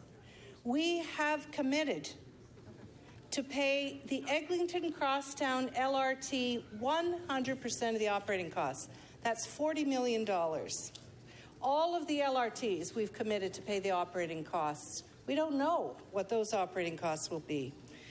The TYSSE, the Toronto-York subway extension, is going to cost us $30 million in operating costs annually. SmartTrack will have ongoing annualized operating costs as a result of the additional 6 stations and service levels.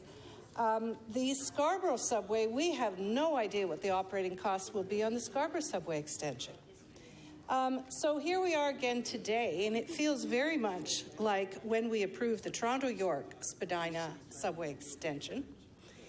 And at that time, we felt a lot of pressure to approve that because York Region was receiving funding as well, and the provincial government wanted it. And so here we are again with the extension of the Yonge Line. The provincial government wants it, and we're being asked to participate. I think one of the problems that we faced when we approved the subway extension, the York subway extension, was that, or the Spadina subway extension, is we agreed to 100% capital, operating, maintenance, and the life cycle costs. And so we are paying, and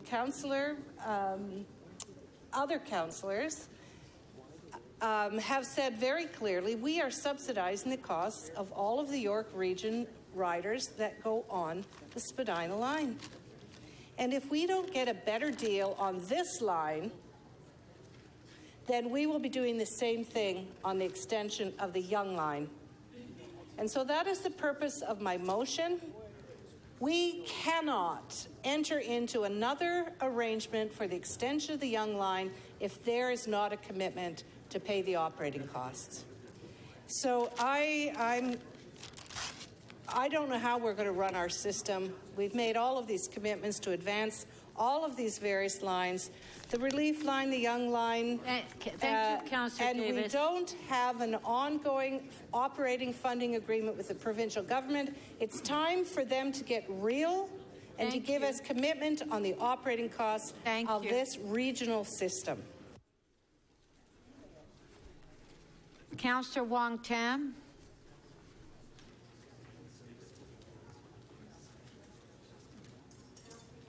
Councillor Wong Tam.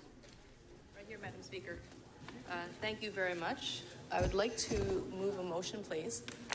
And my motion is fairly straightforward, but I hope that it's going to help clarify some of the questions that came out from members of council, and I also believe that it actually is completely in line with what staff was telling us.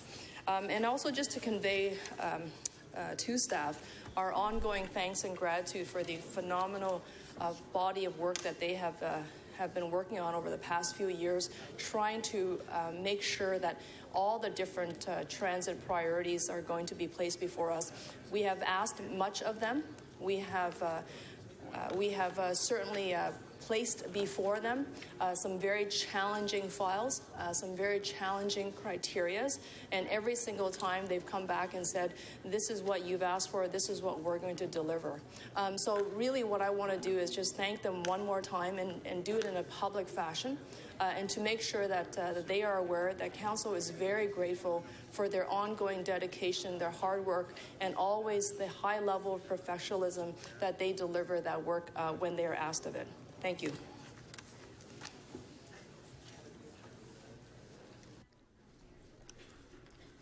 Councillor Carroll to speak. Thank you, Madam Speaker. Madam Speaker, I was almost about to take my name off the list because I thought a lot has been said, but I have to say that I couldn't disagree more with my colleague, Councillor Shiner. I don't see political decisions being anywhere near the same as political oversight. There really are two different things. And political oversight is what we're sworn to do. And to me, it's fundamentally why we have a non-party council chamber. It's sort of the municipal framework of Ontario. And I think it's why our residents like it. Because what they want from us, what they expect of us, is political oversight. And what's the definition of that? The only place I can find it is in the definition of political oversight that is provided to congressmen in the United States. We can only hope they're following this now. It's that you have the role of the review and the monitoring and the supervision of your agencies, your programs, your activities, and your policy implementation. You exercise your power largely through these committee systems. We're in a committee now. We call this one council. And we're supposed to be providing oversight. We're supposed to be making fact-based decisions. We're supposed to review evidence, monitor the actions that staff took to get to that evidence. That is our role. And I submit that our residents expect that from us far more than they expect us to come in here and be purely political and move what we think will get us the most votes. They perhaps overly optimistically believe that we'll come in here and altruistically, with passion for the city as much as for each and every one of them, always do the right thing. That's what most people hope every councillor and indeed the mayor is doing in this chamber. And they fool themselves that we often does not do it because we are a big chamber that's nonpartisan. But if we're making the decision today based on downtown always gets a better deal than uptown, or everyone hates the suburbs and, oh, this isn't fair. Well, in fact, we counterbalance that. For the first 2 years of this term of office, we had an economic development committee with not one member of council from the central business district. So I guess we counterbalanced any problem with the fact that 2/3 of the population lives downtown by making all suburbans run the economic development committee. They did an okay job of it for 2 years, but they had to do that by providing oversight over the function of that staff and making sure that it did, in fact, serve the central business district. Because that's what we're all supposed to do here. And that's how we ought to be looking at our transit planning. How will it serve the whole route? And Councillor Shiner, despite saying we're all going to do whatever our particular residents say, what he did outline was a citywide system. It wasn't that far off Transit City, where we started. And that was fact-based and evidence-based. There's a reason why we look at systems further out in the suburbs that provide more stops, other modes than subways, because if you provide more stops, you are not going to end up putting in a very expensive rail line to operate that in fact needs all of the buses it needed before and then some, because the stops are too far apart for suburban topography, and so you've got to actually run more buses with your new giant rail system, and you've actually created yourself far more operating burden. That's why you look to rail systems that are now rail, because rail is what builds more ridership in. As soon as people move from a bus to rail, they're committed. And they stop looking at their watch. I'm on a rail system now. I will get there. It's a psychological fact of transit planning science. And that's why we look at those systems when we get further out. It's why we'll probably end up there on the Don Mills line. I hope that the city manager takes to heart the recommendation says, consider calling it a subway line, but don't take that name now. Don't dictate for political purposes what something should be this early in the study. It's a consideration to the city manager, but I hope he doesn't follow that consideration through until due course, due research, and the evidence suggests that it should be labeled thus. Those are my comments, Madam Speaker, and the only other one I would make is that I heartily support Councillor Davis's motion. Why wouldn't we want the cost-sharing agreement? Thank you. Councillor Fillion. Thank you, Madam Speaker. I have two motions. The first, that City Council reaffirm the position that it will not agree to an extension of the Yonge North subway line unless construction of the South Relief Line, including required improvements to the Young Bloor Station, has been fully funded with a firm schedule for completion. If both projects proceed concurrently, the relief line must be in operation prior to the opening of the Young North Extension. And the second one is to delete recommendation 3 from the Executive Committee report. To deal with those in reverse order, recommendation 3, I believe, is just busy work. That that is a subway that is, I think one councillor is very much in favor of it, and it makes no sense whatsoever. I suppose if we did the cost-benefit analysis, that might put an end to us discussing it once and for all, but we really have enough other things to do without having staff do busy work.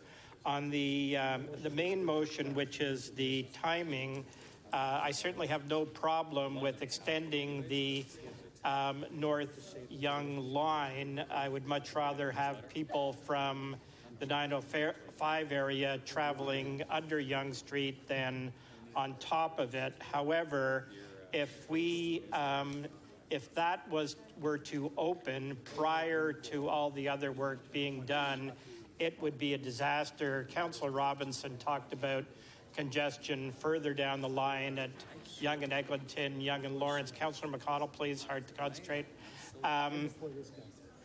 But further up at the beginning of the line now, at North York Centre, which is the second most northerly stop, people go into the subway at North York Centre and travel north to Finch. Even when they're heading south, they go north to Finch so that they can get a seat going back down. And so it is already highly congested currently by the time it gets to Shepherd Avenue. And with each new condo that goes up, and there's always several under construction, it gets more and more congested. So it's great that we have people using public transit, but we are already over capacity, and we simply, I think everyone agrees, cannot add any more people till we have the relief line done. I don't think anyone disagrees with that. I don't think the mayor disagrees with it. I don't think the staff disagrees with it. I think it's just reaffirming what we've said before, but I didn't see it explicitly stated in the recommendations, and I just want to make sure that it's clear to everybody. Thanks. Thank you.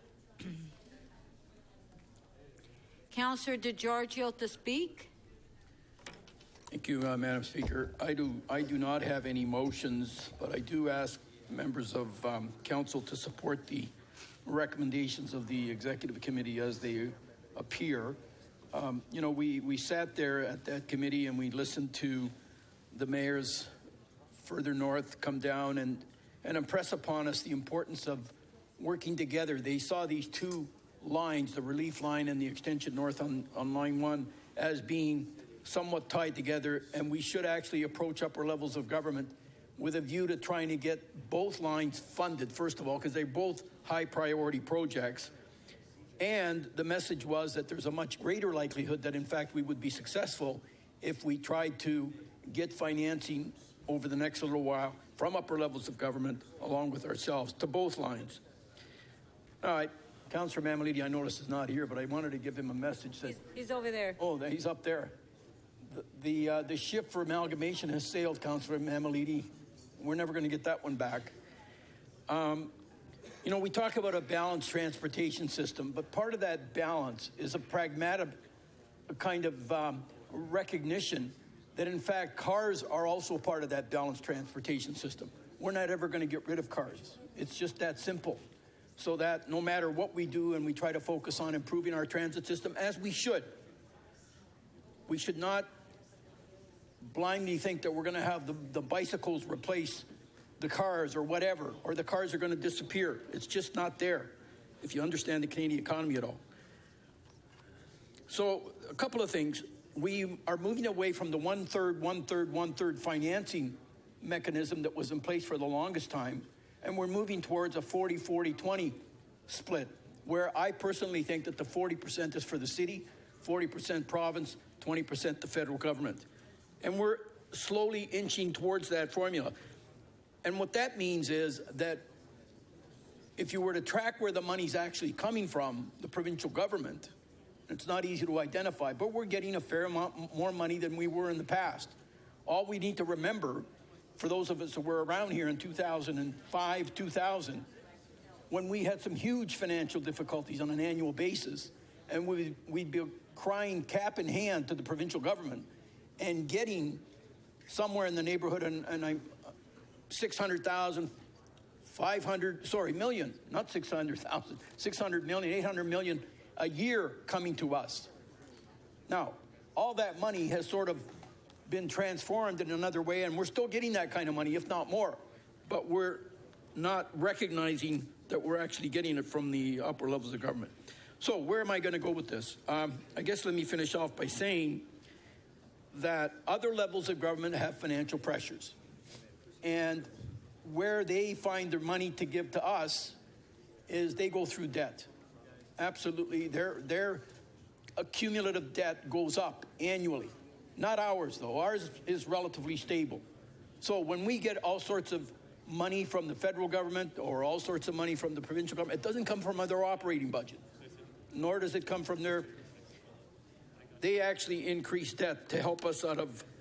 And so I'm optimistic that although we seem to be having problems with respect to housing and finding monies to deal with our housing problems, we will in fact have the other levels of government come to the table to help us. But we need to finance a huge part of it ourselves, which means we have to find ways of increasing taxes. I know some of the people around this table fully believe that we have to increase our property taxes, and yes, we do going forward. But those are my comments. Thank you.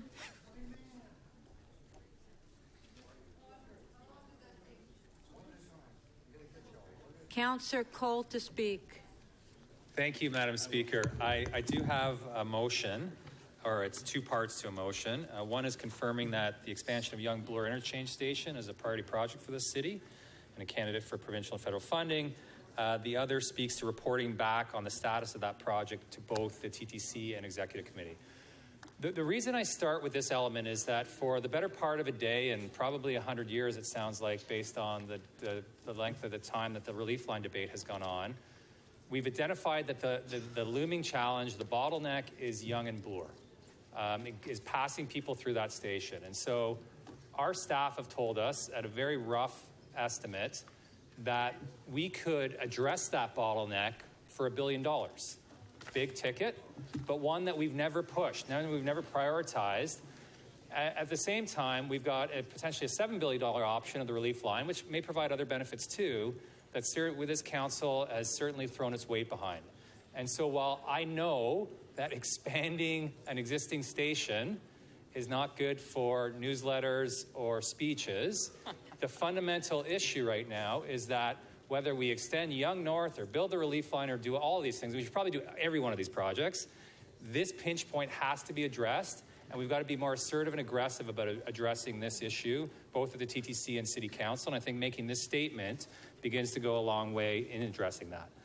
I think, and while I will support the report in front of us, I think this is work that has to be done. There are many other benefits to the relief line.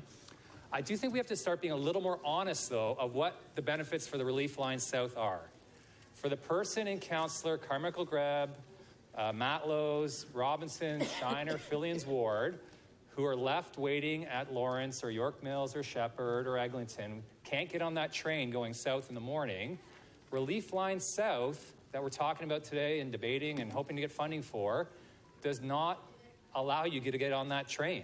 You are still faced with the same issue even if the relief line is built. And so that is why it's so critical that the work we're doing right now continues to happen, and that's adding automatic train control, new subway cars, and more fundamentally than that, the more transformative part is improving the Yonge Bloor interchange. That's how we address this issue for those people traveling south.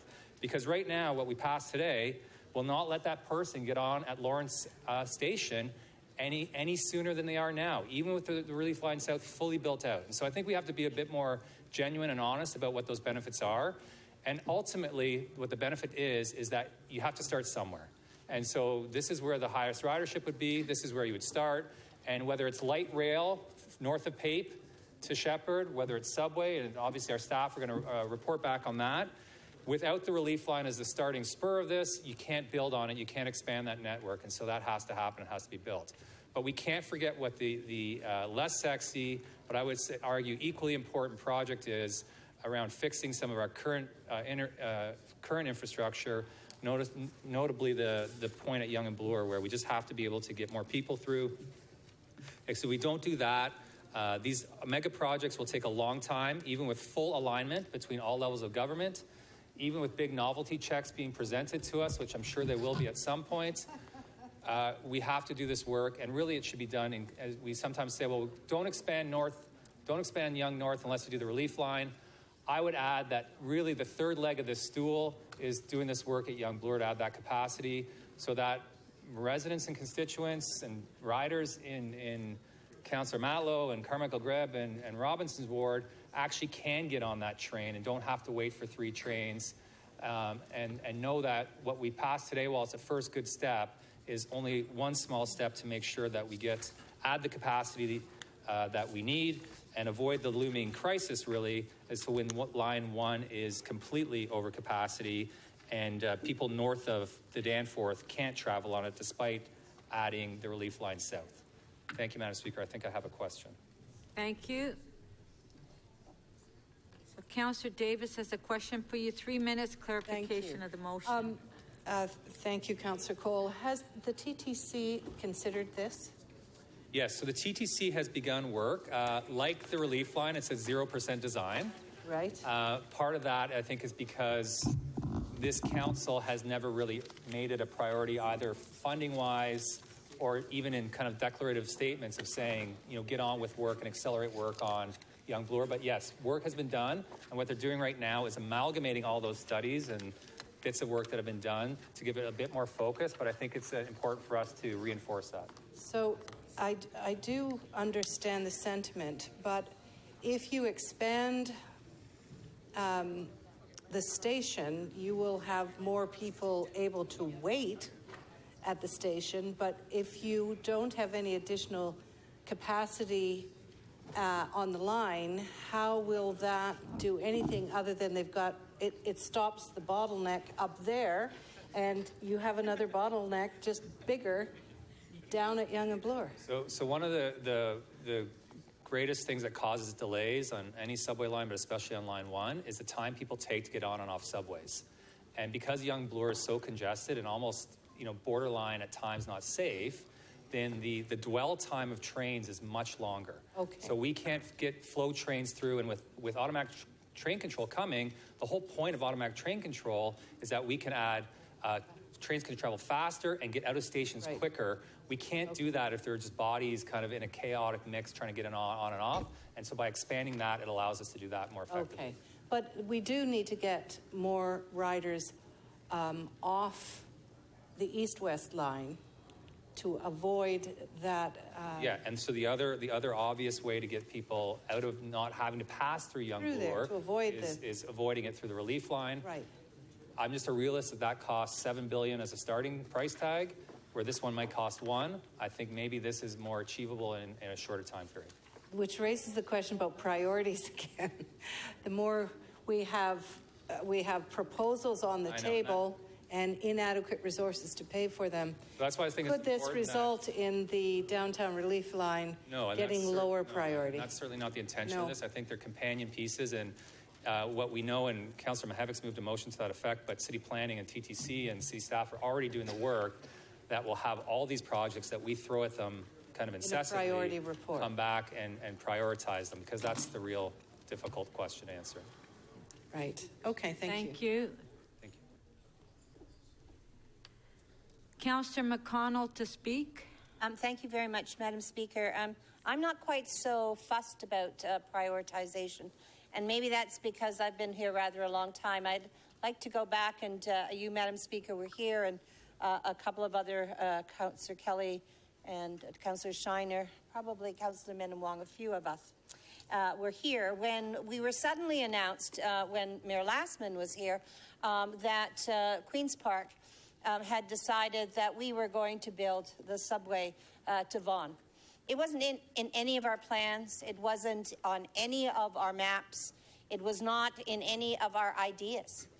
But the GTA asked, and we were told.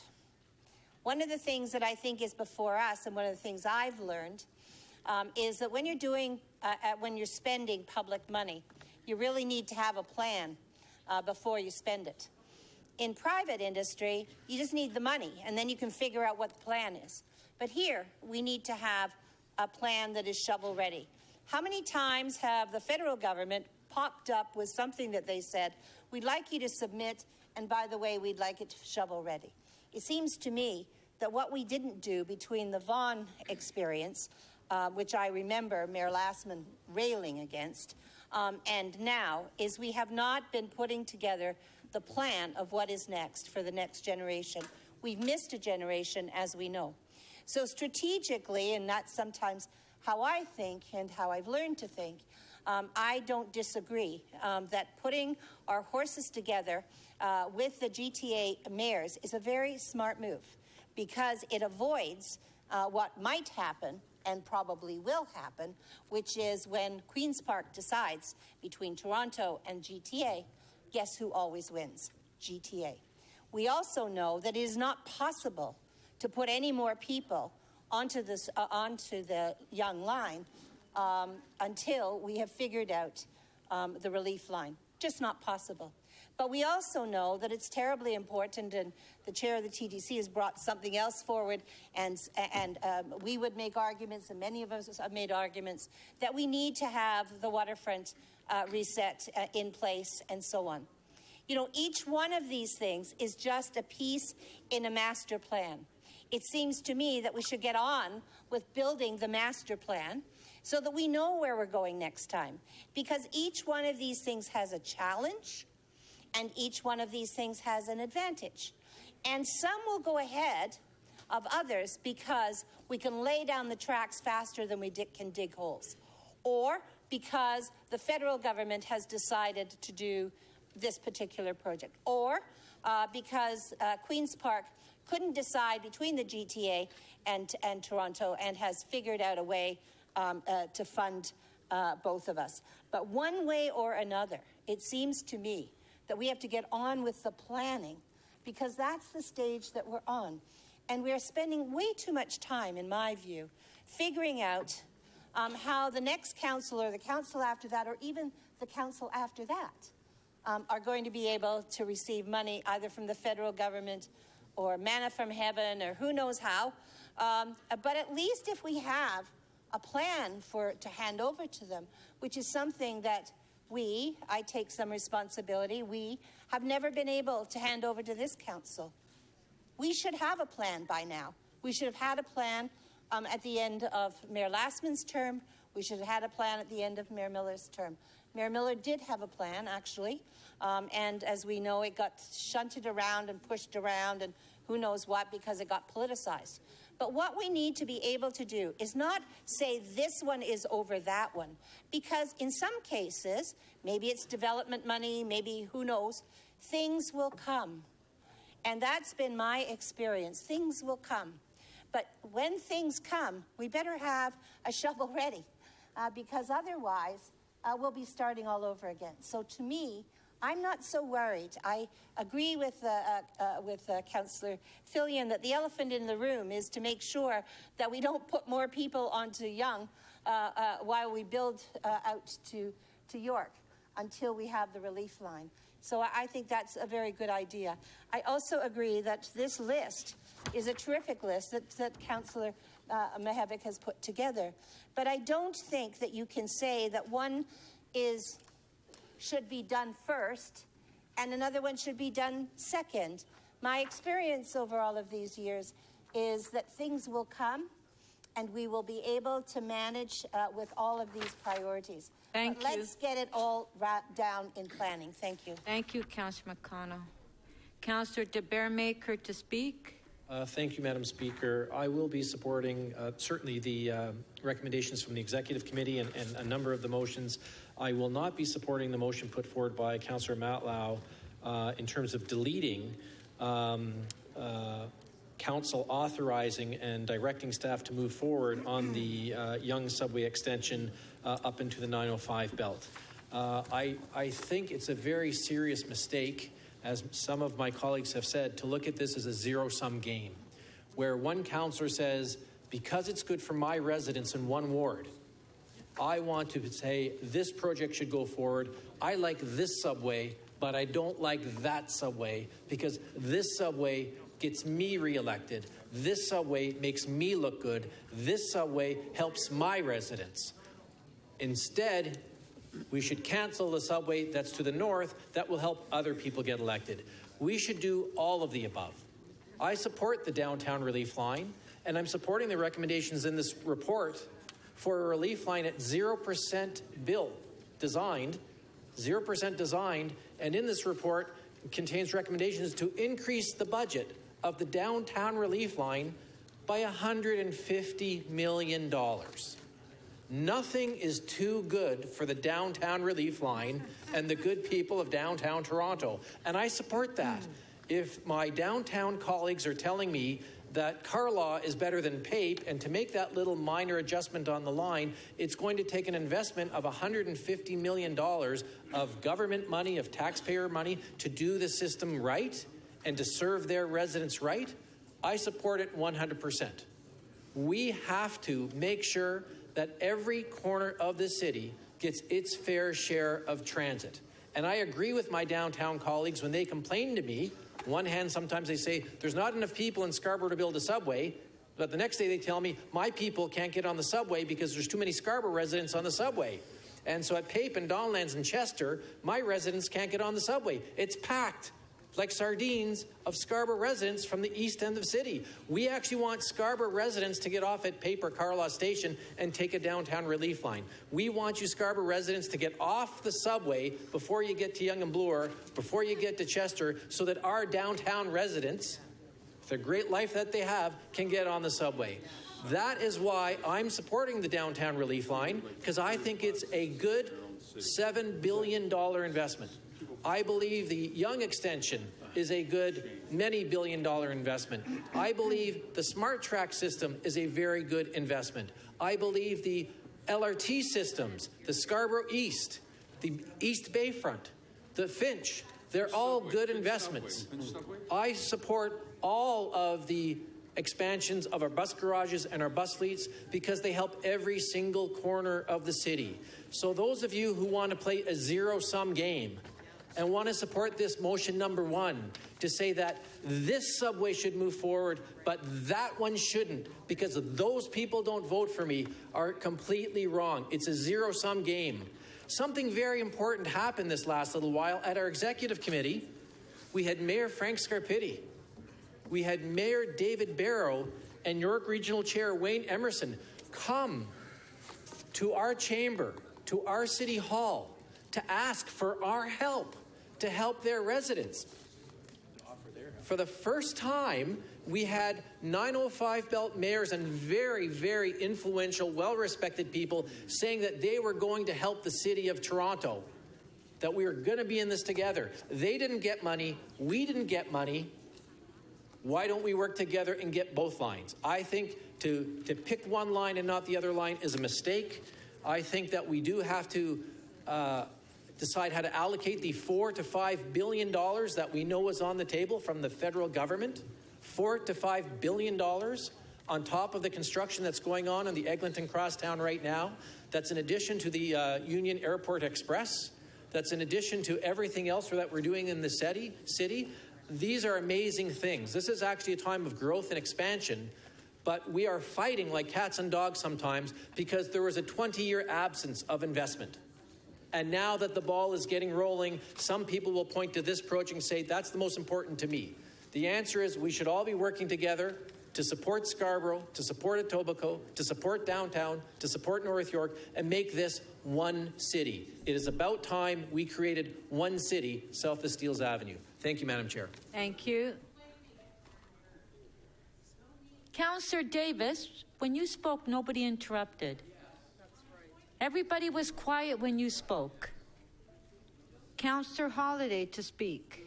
Thank you, Speaker. I just rise in support of the Executive Committee's recommendations on this, and I want to take a moment to remind councillors of two very important pieces of information. The Yonge subway extension is not just about them, as we'd like to characterize it in our discussions today. I'll remind folks that there is a gap between Finch and Steeles, and presumably a Steeles station that will benefit the City of Toronto.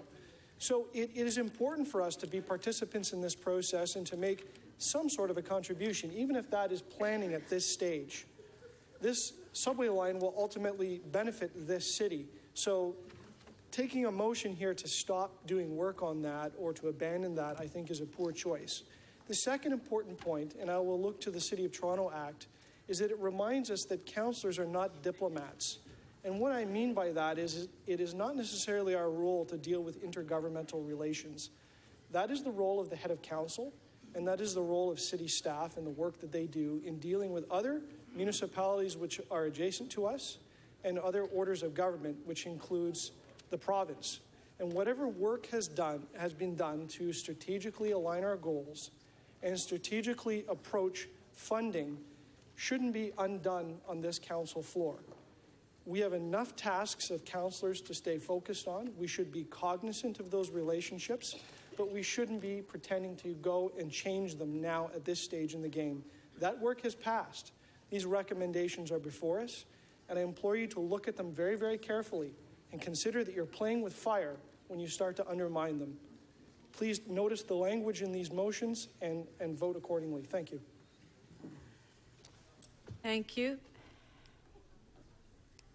Councillor Fletcher to speak. Thank you, Speaker. I have a motion that is basically moving along the relief line south with a number of practical pieces once it gets to the 30% design stage, and that's a traffic management plan. Having lived through Leslie Barnes, having that in the pocket really early and understanding the area would be very helpful.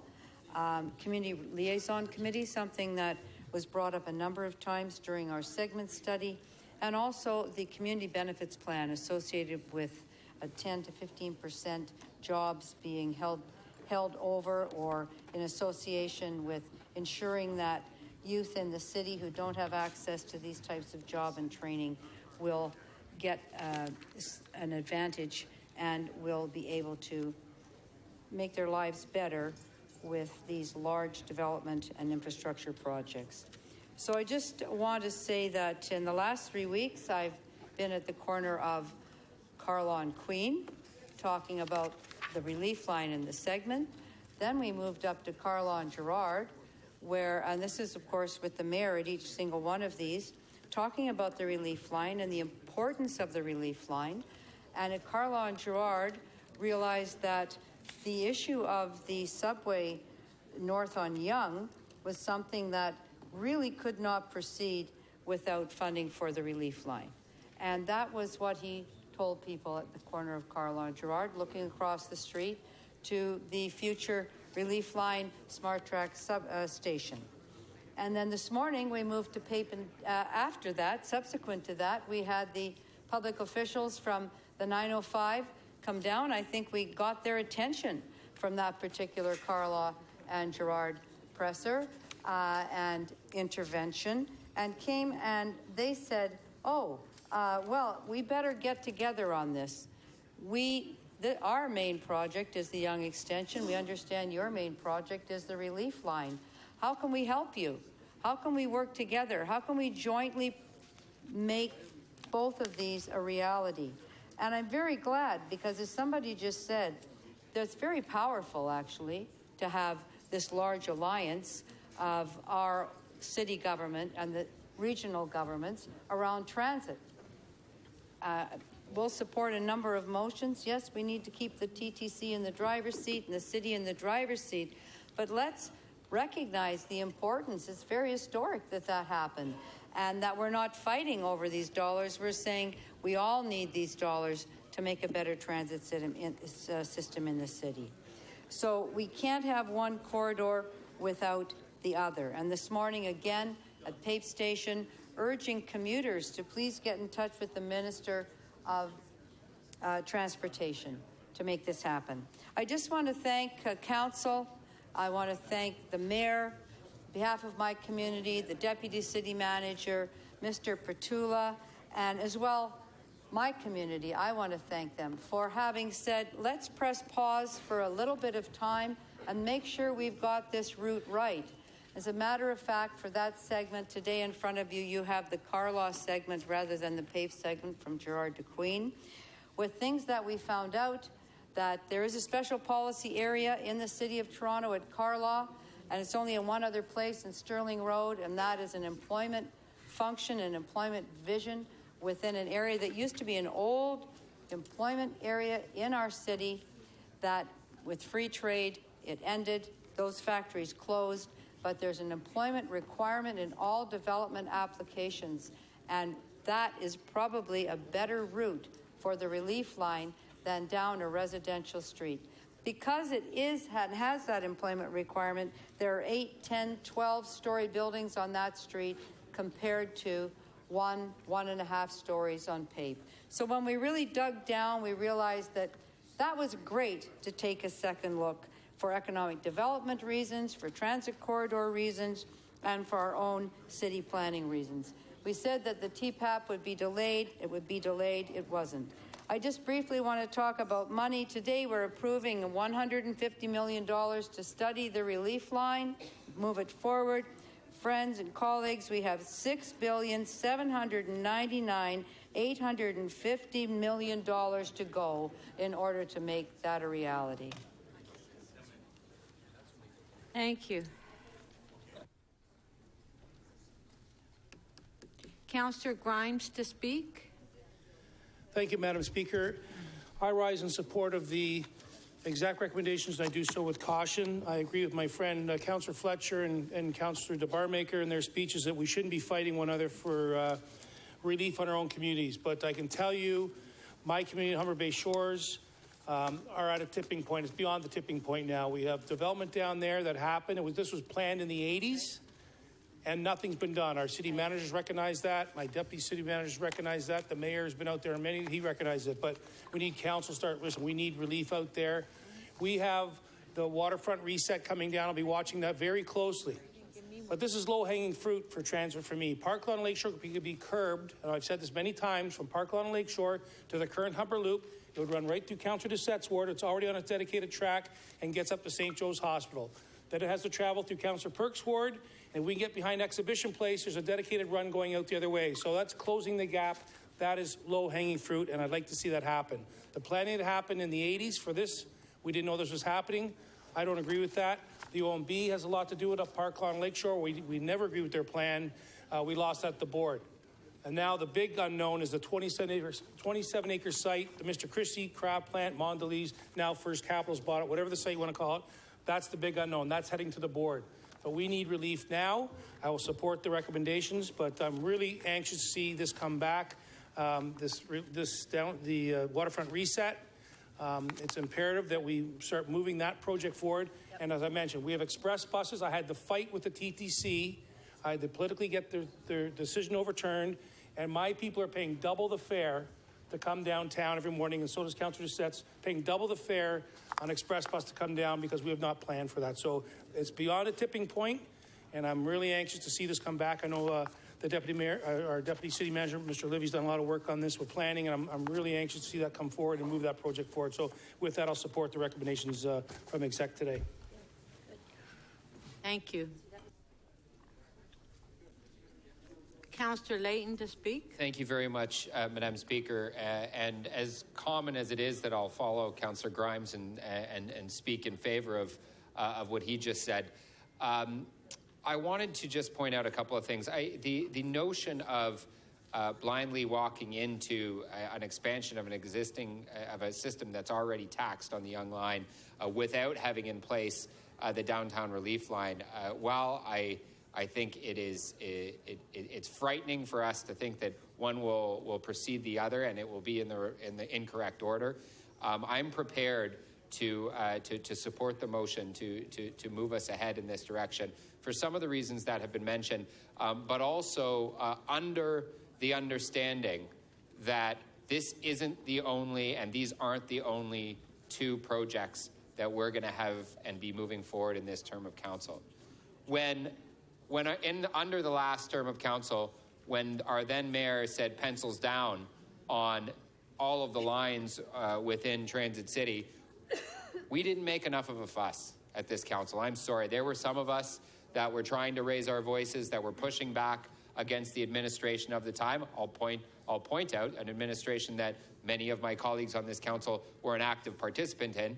But we didn't do enough collectively as a whole. We didn't do enough collectively as a city, to be honest, to push back against what was a very, very destructive decision. To put aside plans that we had been working on for the better part of half a decade, and to say, out with the old, in with the new. Let's undertake a new process. There would already be transit lines built in the city if we didn't make that dangerous turn. One of those lines that would likely be well ahead of in the planning stages now is the Waterfront West LRT, the one that Councillor Grimes spoke so positively on. That is one of the lines that I think as a city we can all agree is an important piece of the network. It not only benefits those that live within the jurisdiction of a single stop in Scarborough, it not only benefits all those individuals in North York that are able to now or soon ride down on the extension of the University line, but it goes right across the waterfront in our city and will knit together all the new communities. Now, one major thing that I think is lost in some of this discussion is that density, that development came before the transit plan was put in place. And that's a mistake that we shouldn't let happen again. And fortunately, we're in the position now to take careful steps to plan the transit and to try to get it built before the density comes. One thing that you need to do, if we're going to accomplish that, is you need to fund it. And this council needs to go and revisit some of the decisions, some of the recommendations we made to the provincial government, and not only ask for their share, and I applaud the mayor for the efforts that he's making to do that, and the activist role he's taking personally in going out those mornings and handing out flyers, but we need to look at the other tools that we asked for as a council. One was a share of the sales tax, or perhaps a new sales tax for the GTA that will help fund major projects like this. Because it's going to be difficult to squeeze more money out of Queen's Park under any stripe of government as the GTA, like it always is. We need to prove to them that we're willing to put our politics, to put our political necks out, and start actually paying for the projects that we're asking money for.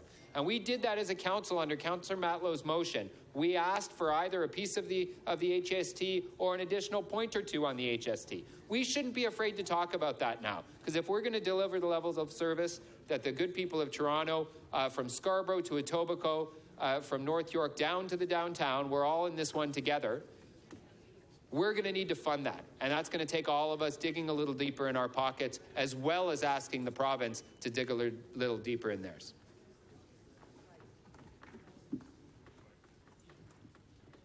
Thank you. Councillor Perks to speak. Thank you, Speaker. I must confess I had some trepidations coming into this debate. They often go quite sideways. But I was just looking through all the different motions that have been moved, and to my surprise, I think I'm going to vote for all of them. Each of them reinforces, I think, some things that we need to concentrate on in terms of transit planning that we've lost sight of in the last few years. I'd say the last 7 or so. Each of them emphasizes a piece of trying to maximize our existing transit network and make our transit network more fine-grained. So, for example, you have the excellent motion by Councillor Cole, which says what the very first job we should do, the most cost-effective thing to do, the most important thing to do, is to make your current assets work better. You also have what Councillor Grimes was talking about in terms of building in those finer grained pieces to our network. And I want to remind all of you, the largest infrastructure project in the country is doing precisely that, the Eglinton Crosstown. To those of you who say we haven't been making investments, I want to remind you that the single biggest transit investment of my lifetime is under construction right now, and that's the Eglinton Crosstown. And it precisely is about filling in, making more fine-grained our transit network. On the other hand, I think we have lost our path a bit by thinking that the way to improve transit in the City of Toronto is to continue to extend linearly outwards our subways. I was an opponent of extending the subway to York University and up into Vaughan. Similarly, I've been an opponent of extending the subway out into Scarborough. I always thought a much better solution was a fine-grained light rail network. And similarly, I think it's a mistake to just continue to expand the subway north on the Yonge Line. For those longer haul trips, a much better solution, which is one which I thought we were starting with this term, is to make better use of long-distance commuter rail, regional express rail. That is what people in York Region and further reaches of the GTA should be relying on. Things that don't stop as frequently, things that aren't currently congested, things that are aimed at the long-haul, infrequent stop passenger. That's where we should be investing, and that's why I have to support what Councillor Matlow is doing, which is to say, no, extending the subway further north along Yonge congests an already congested system. I've had concerns at some of the versions of Regional Express Rail adding too many stations in, but the basic idea of if you want to travel from Maple to downtown Toronto, you should be taking a long-haul system that only stops once or twice on the way and is funded by the province or region-wide. That's a much better solution than to put them on a subway that's full and stops and stops and stops and stops and stops and stops and stops. So that's why I think some of the motions we've seen from Councillor Mihevc, Councillor Matlow, and some of the others who are saying we have to make sure that building the finer grain network with things like the downtown relief line, making the improvements at Bloor and Yonge that Councillor Cole is talking about, getting the light rail pieces that are still outstanding from Transit City done, that's the way we best serve the people of Toronto, the people who elected us. Extending subways further and further in a linear fashion does not make transit better for Torontonians. What it does is spend an enormous amount of money to pick up relatively low-density populations that are better served with commuter rail. So I'll be supporting these motions. Thank you. Thank you. Okay, so that was the last speaker, and Mayor Tory. Well, thank you, Madam Speaker, and I want to say thank you to the members of Council for what I think has been a good debate. I want to say thank you to our staff who work away at all of these different transit initiatives, and thank you to the TTC because they have been an integral part and their board considered all of this. I should say I'll be supporting a number, the majority of the motions. In particular, I want to draw attention to Councillor Davis's motion and say that I think this is a worthwhile addition to the language that's in the recommendations, and I'll be supporting that. I will not be supporting motions that are the voice of little, timid Toronto. This is not where we are. I mean, I asked to be brought these maps that I've seen before, and they make me weep when I see them. New York. This is Paris. London. I mean, look at them compared to what we have today. And we took decades off building transit. We took decades off. We, meaning people before us, other governments. Sometimes the responsibility for that could be spread around, but some of it belongs here. And now we're having to make up for lost time because we've created a nightmare of congestion both on our roads, which is not healthy for anybody. It's not good for anybody. It's not good for people, the environment, the economy, families, or anything else. And frankly, we've created a nightmare on large parts of our transit as well. I would refer you to the letter that I wrote to Mr. Byford today and that I've chatted with him about, asking him to really make an effort to see if we can be creative, even more so than we've tried to be with respect to trying to resolve things on the Yonge Street subway north of Bloor Street, because that is a congestion nightmare. We have, as a council, approved a limited number of new priority transit projects. We did it because the federal government asked us to do it in the context of their funding that they've come forward with. They have indicated they're going to be funding us to the tune of billions of dollars, and they said you had to send in a list. So when I heard people refer earlier on to the need for a plan, I think we have the makings of a plan, at least in terms of the next phase of transit projects. And as you know, the list we sent them with the concurrence of this council had on it the Relief Line, the Eglinton East LRT, and the Waterfront LRT.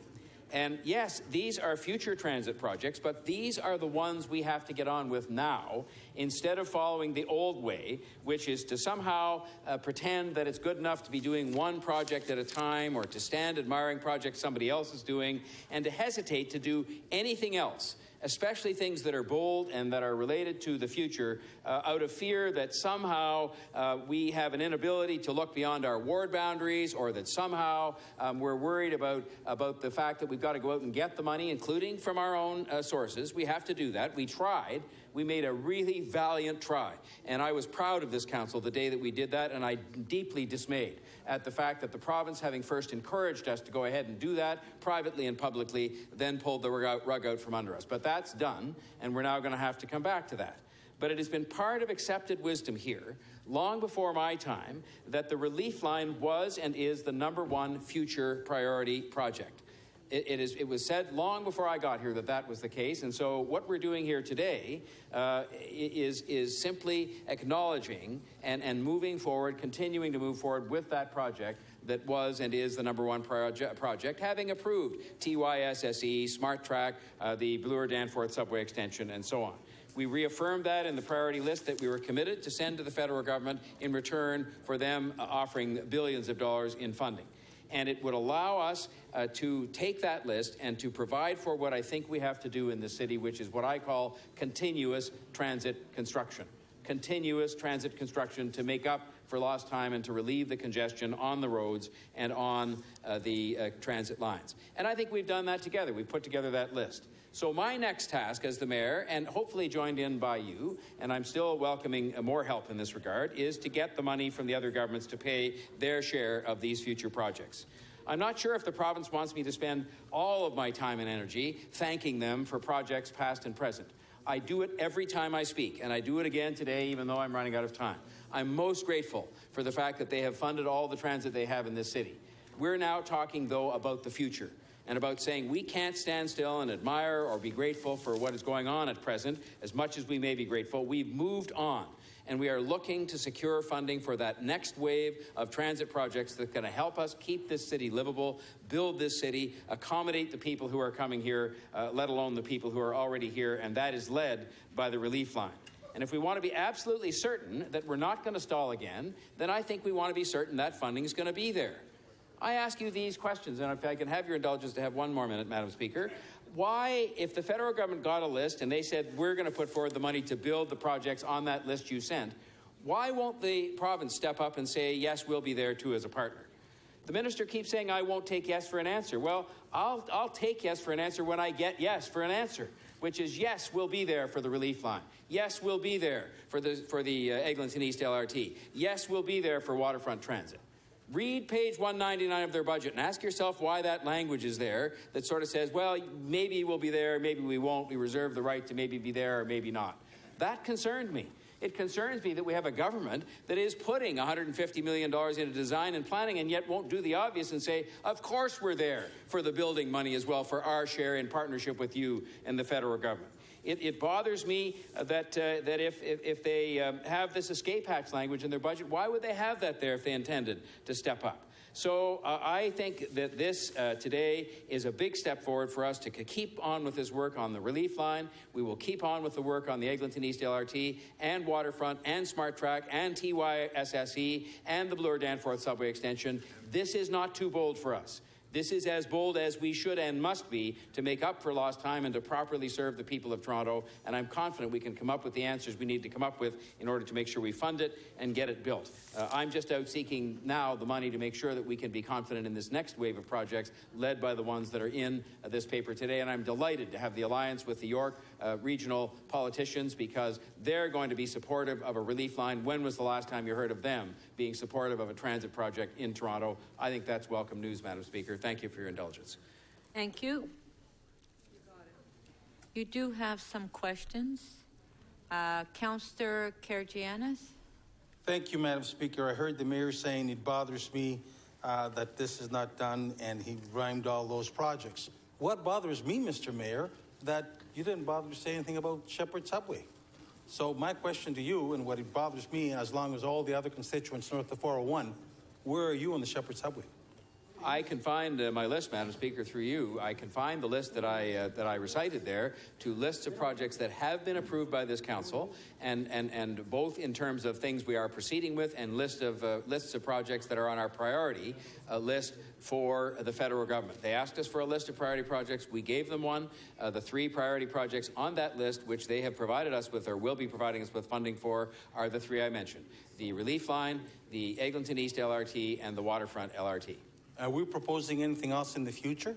Or are we using the ostrich leverage and just putting our heads in there? We're saying we're not going to do anything about Shepherd, or they don't care about Shepherd. Madam Speaker, through you, I want to be bold, and I want to be ambitious about this, and I don't think we should be timid or confining ourselves to our ward boundaries and kind of cowering and sort of thinking that we can't be bold.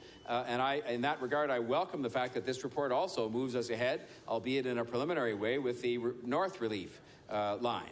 But I would just say to you that we have to be realistic in terms of the number that we have underway now and the number that we've said are in the funding envelope, which was a decision of this council, not by me, a decision of this council to move ahead with those as the next 3 priority projects. And that's not to say we can't be considering or working on others as we're doing with the Relief Line North, but it's just to say the list is the list, approved by this council. A delegation come to speak to me about Agincourt Mall that just boundaries my ward, and it's in my colleagues, Norm Kelly's. They're talking about putting 10 towers. They're talking about 5,000 units. And along Shepherd and Kennedy, they got a space that says subway, and at the corner they got an LRT. So my question to you, sir, is what are we going to encourage them to do? Put the word subway bold in their plans? Or do we say scrap that and put LRT at the corner? Well, what's going to be the vision for that part of the world? What's going to be the vision for my part of the world, Norm Kelly's, and everybody north of the 401? Councillor, are you... Okay, first of all, that's not before us. And if you want the mayor to answer, but that's not before us, Councillor. Fine, I'm putting a question. If the mayor doesn't want to answer it, that's okay. But that's not before us. Madam Chair, if you don't want the mayor to answer it, then you can block it. Or if the mayor is bold enough to answer it, he will answer it. Whatever he wants. I'm happy to say only this, Madam Speaker, which is that every time I go up into that part of town, and I'm there very often, I find a deep division that exists up there among politicians and among people as to what mode of transit we should be building on Shepherd. You are in favor of a subway. You make that very clear. All right, so is Councillor Kelly, but I meet lots of other people who are not. And as a result, among many other reasons, aside from the fact that it's not on the priority list voted upon by this council, I would have trouble standing up and sort of saying, well, I'm for this or I'm for that, when some of the very people you talk about who want investment and so on aren't clear on what transit they want, to the point where the province actually put that in mothballs and moved their money somewhere else. So I think we'll have to keep working on that. We'll have to keep trying to forge a consensus on that. The bottom line is I acknowledge the fact there is more and better transit needed along Shepherd, not just in the east part, but in the west as well. But if you said to me, am I going to stand here and make instant policy on that? No, I'm not, because I just think it is one where the community itself hasn't spoken with one voice and say, this is what we want. So if the community speaks with one voice, then will you support it? I would be delighted to hear the community speaking with one voice on this, because so far I've only heard differing opinions when I go up there, including some people who say, Madam Speaker, we should maybe just do nothing as opposed to taking one choice or the other. So it's confusing to be candid. Okay, Councillor Fletcher, I have mentioned to the councillor that it's not before us. Like, I love my friend, but okay, but I'm trying to be courteous.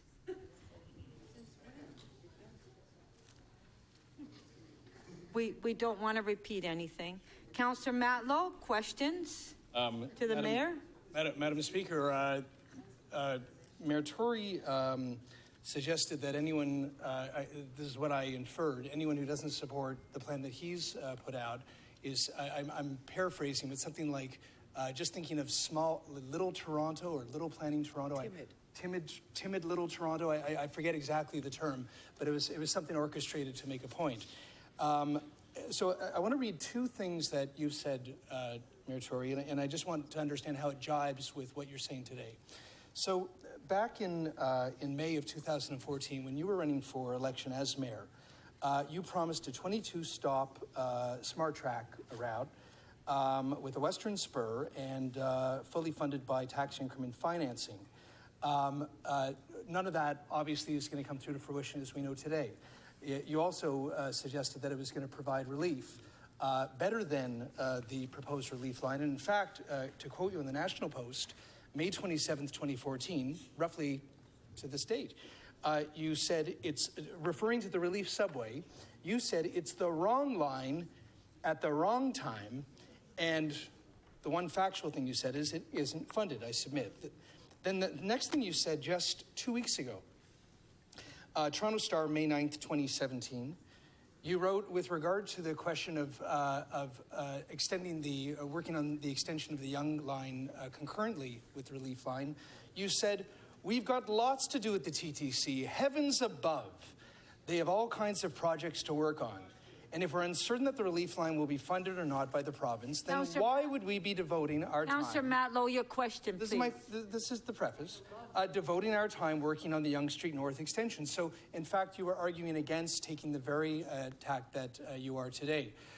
I don't understand when it's one thing to be arguing for these things, but then when you deride an opposing view where I suggest, and others have suggested, that it actually isn't wise to work on these two lines concurrently, or in fact fair. I would submit that it's even queue jumping without facts supporting it.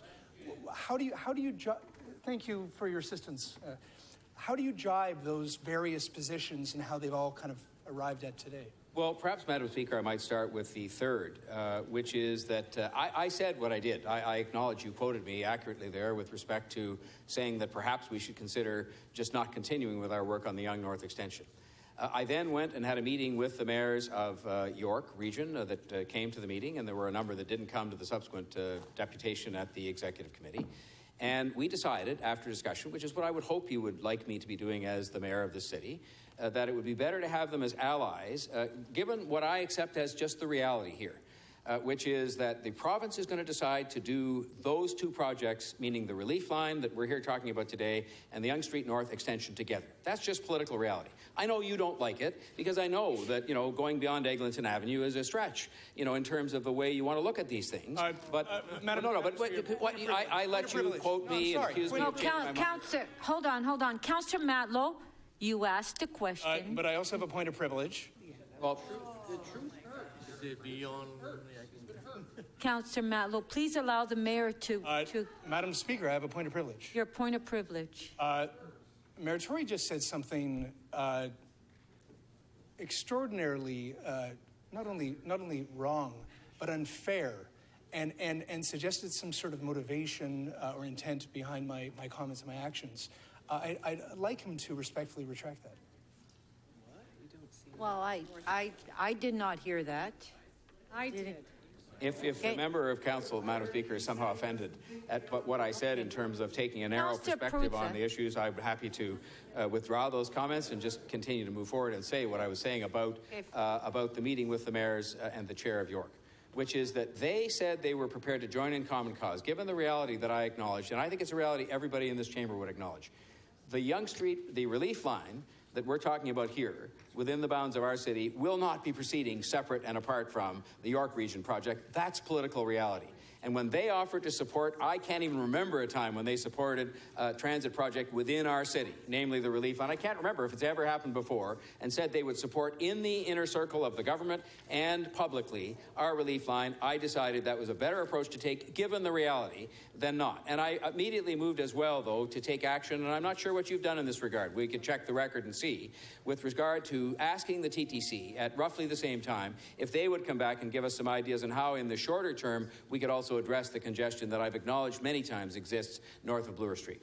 Now, with respect, Madam Speaker, to the Smart Track configuration, I've acknowledged many times publicly that after we had reports from our very capable staff, we made some alterations in that regard. And the bottom line is we are still ending up in this city, within this city, with GO train tracks that will be used to have additional stops inside the city where people can get on and off GO Transit inside the city, and that those are going to be a real benefit to people in Liberty Village, in North Scarborough, and other places in this city. That's still happening. Is it exactly the same as what I talked about in the election campaign? No, it isn't. I acknowledge that based on expert advice.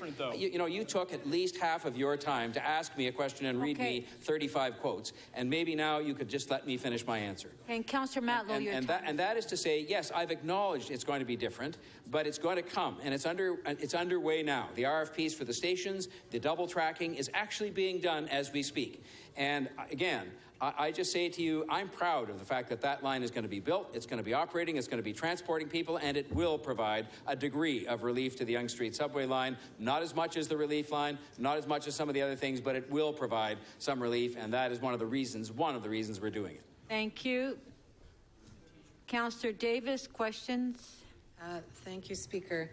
Thank you, Mr. Mayor, for supporting my motion. And it does set out the concerns I have about the operating expenses that we have approved for several lines up until this point. And it's pretty clear that we don't see really operating dollars coming, certainly within this term.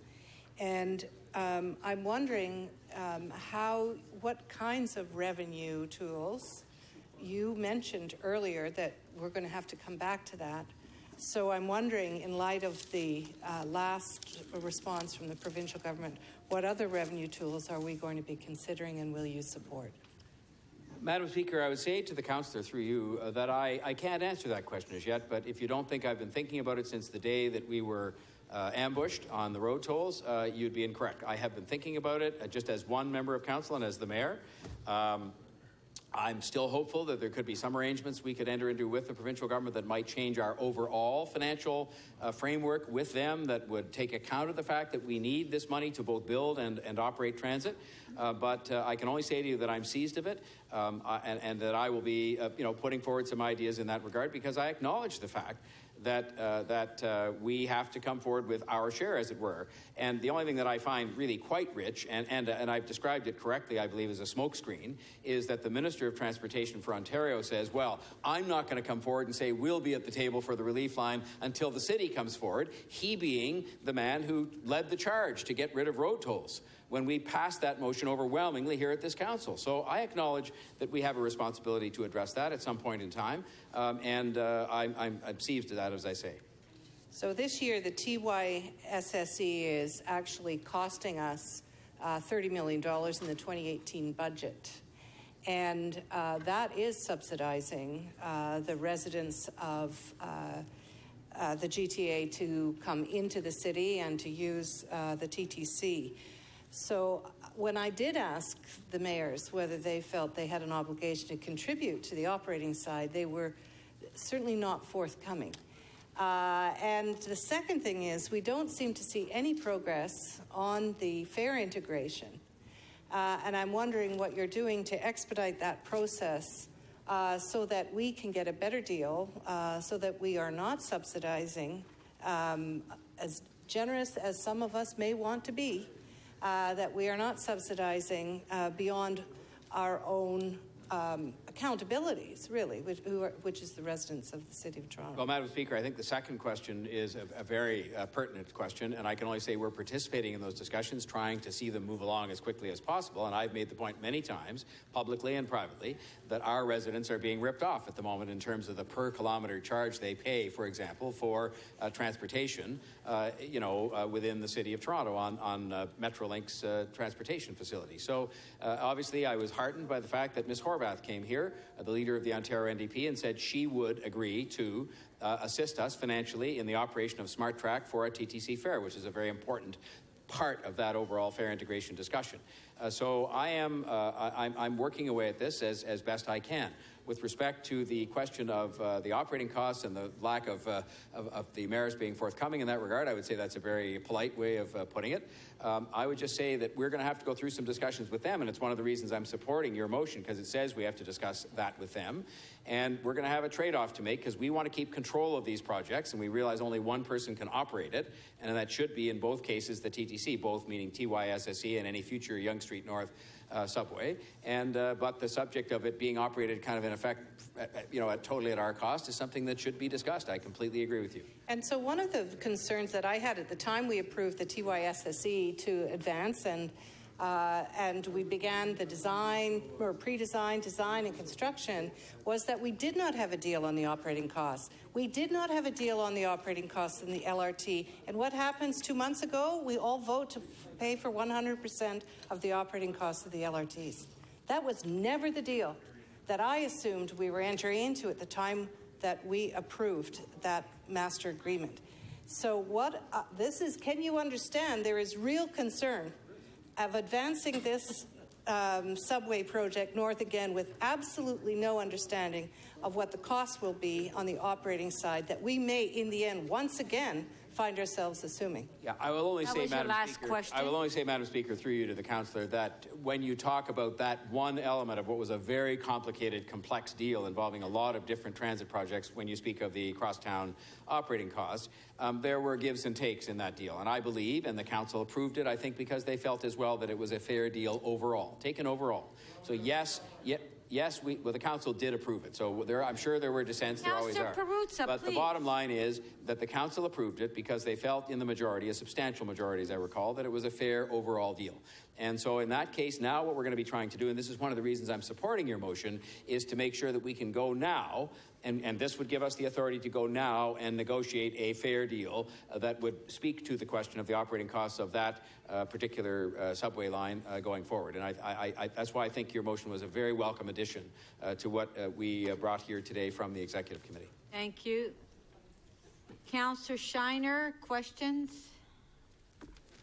So Mayor Tory, I just wanted to bring your attention to motion 6A by Councillor Fillion, which you'd have to find it, but it was the motion to delete the recommendation from the Executive Committee that requested the Chief Planner, Executive Director of City Planning, collaboration with the Chief Executive Officer, Toronto Transit Commission, to prepare a cost-benefit analysis between the downtown relief line and the Sheppard subway extensions to Scarborough and the North York relief line between Yonge and Sheppard and Downsview stations. So my question is, you supported that motion at Executive Committee. So would I then be able to surmise from that you would not support Councillor Fillion's motion to delete that recommendation? Well, Madam Speaker, I think that what we are doing here is giving our commitment to the relief line. That's what's on the table here. And we're not doing it subject to a cost-benefit analysis being done on Sheppard or on Finch or on the Northern Relief Line or anything else. We're saying the number one relief line has repeatedly been voted, Madam Speaker, by this council to be and assessed by our officials to be the number one transit priority, and I'm here supporting that. And so I'm here with recommendations to support that and move forward with that, and frankly to continue with my aggressive campaign, which will continue to be aggressive on behalf of the people of the City of Toronto to get provincial funding for that transit line. I understand that, but my question was about Councillor Fillion's motion to delete one of the recommendations at Executive Committee. So I won't be supporting this motion. That's what I was questioning. whether you would or you wouldn't be supporting. But I tell you, when the report comes back, I mean, I don't think it will change, Madam Speaker. I didn't say it'll change. It was simply a report. Certainly in my mind, the number one priority approved by Council is going to remain the number one priority approved by Council many times. Our problem has been we keep declaring things number one priorities and not moving ahead with them. And I want to move ahead with the relief line because I think it's important to the City of Toronto overall. I have a second question on a number two priority. We have our list of our number ones, but there's a motion by Councillor Mihevc to an evaluation and prioritization of the whole range of the current transit projects. On it, he has a list from A to N, but in May of 2013, City Council requests the North York Relief Line, unfinished subway construction between Shepherd Avenue and Allen Road and Yonge Street and Shepherd Avenue, be recognized as a substantive project priority for Phase 2 of Metrolinx funding. So that's going along, I think, the lines of some of my colleagues from Scarborough as well and my other colleague here.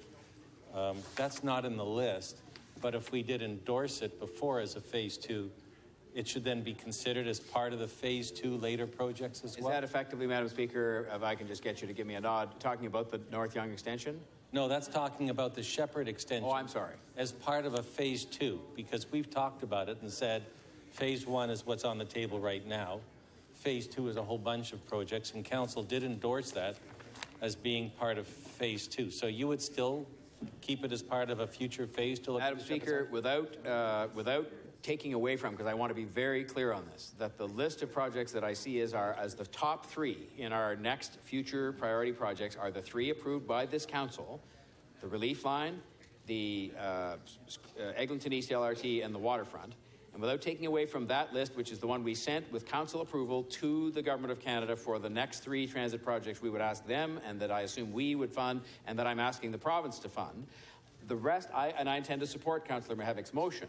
And frankly, what's on that list in terms of all the other ones, the whole idea of it, it doesn't even matter what order they're in on that list or which are there, because we're asking our staff to help us prioritize the remainder of that list so that we can have a more complete plan going forward for even years that go beyond the next 15 years, which are covered by Smart Track, TYSSE, Bloor Danforth Subway, and the three that I mentioned. So my question was one, still a clarification, because you were supporting that, and it said, but not limited to, and as Council passed the motion, you would think that that should be part of the future considerations. If we have a list, Madam Speaker, that goes from A to N, as long as we understand those follow the priority projects for this Council's funding and for the federal funding that we previously identified, to me, if people wish to have other projects on that list, it's fine, because what we're asking our staff to do for us is to prioritize those and give us some ideas to what they think is going to be the most important and, frankly, what's going to provide the best cost benefit to the City of Toronto. Thank you. Thank you. So, Councillor Shiner, it's my understanding that that list is included in the previous list that we adopted in 2013. I just wanted to clarify that. Sorry. Councillor Prusa, I'm speaking to Councillor Shiner. So, thank you. Although I love you, Anthony, but help me later, okay? So because it's not physically written on the list, if Council endorsed it, which it did in 2013, right, it would fall under including but the not limited to part. Yes. Thank you very much for your clarification. I appreciate that. Thank you. Next question is Councillor Campbell. Thank you, Madam Speaker. So, Mr. Mayor, given that our formerly road toll supporting Premier is now backing a high-speed rail line to not quite nowhere, I'm wondering if you've had fruitful discussions with the leader of the official opposition in regard to future transit investments. I'll put the fruitfulness, if that's a word, of my discussions in the following order. I think I have to say that the most fruitful discussions thus far have been with the leader of the New Democratic Party, who's indicated not only would she and her party restore, as part of their platform, operating subsidy funding for the TTC, but has also indicated support for some of these other measures. She was an opponent to road tolls. I have to say that up front, and so I've expressed to her my disappointment at the fact that she took that position, and I presume contributed to the downfall of what I think was a reasonable proposal endorsed by this Council. But after that, I did have discussions with Mr. Brown, but I would not say they were negative to us. I just say they were inconclusive in that I made clear to him what we needed in terms of operating funding and capital. We discussed even things like uploading and downloading roads, which I also discussed with Ms. Horvath, but I can't say those discussions came to any conclusion. And then we have the province, who seem to be, at the moment, steadfastly refusing, the Provincial Liberal Party, steadfastly refusing to even contemplate a discussion of future projects on our list of priorities that have been identified to the federal government. Okay, thank you. So the second question is, we had a 0.5 property tax increase put into the budget to invest in the Bloor-Danforth extension to the Scarborough Town Centre. When that expired, we replaced that with a 0.5% increase for infrastructure. Would you consider a percentage increase, be it half a point or 1 point, a percentage increase in the property tax to fund some of these considerable transit improvements? Is I that would something? say, Madam Speaker, really consistent with the answer that I gave earlier on when I was asked by, I think it was Councillor Davis, that I'm looking at a whole range of options for myself, and I'm the mayor and expected to show some leadership on these things, as I tried to do with the half-point levy that you talked about, and as I've tried to do, obviously, with road tolls. And but I'm doing that concurrently with talking to the province and seeing if they can't do more to make up to us, frankly, what they took away from us when they ambushed us on road tolls, which was not just the money itself, but also the ability to leverage that money, as we can do with the infrastructure fund money coming from property taxes. And they have not anywhere near made that up to us with the money they've given us in gas tax, which they gave to every other municipality as well. So I'm just saying to you that we're looking at a whole range of options, and certainly what you suggested is one that has been put in front of me, and it was in the reports that came to the Executive Committee, and none of those things have been ruled out. Okay, thank you, Minister. Thank you, Mr. Mayor.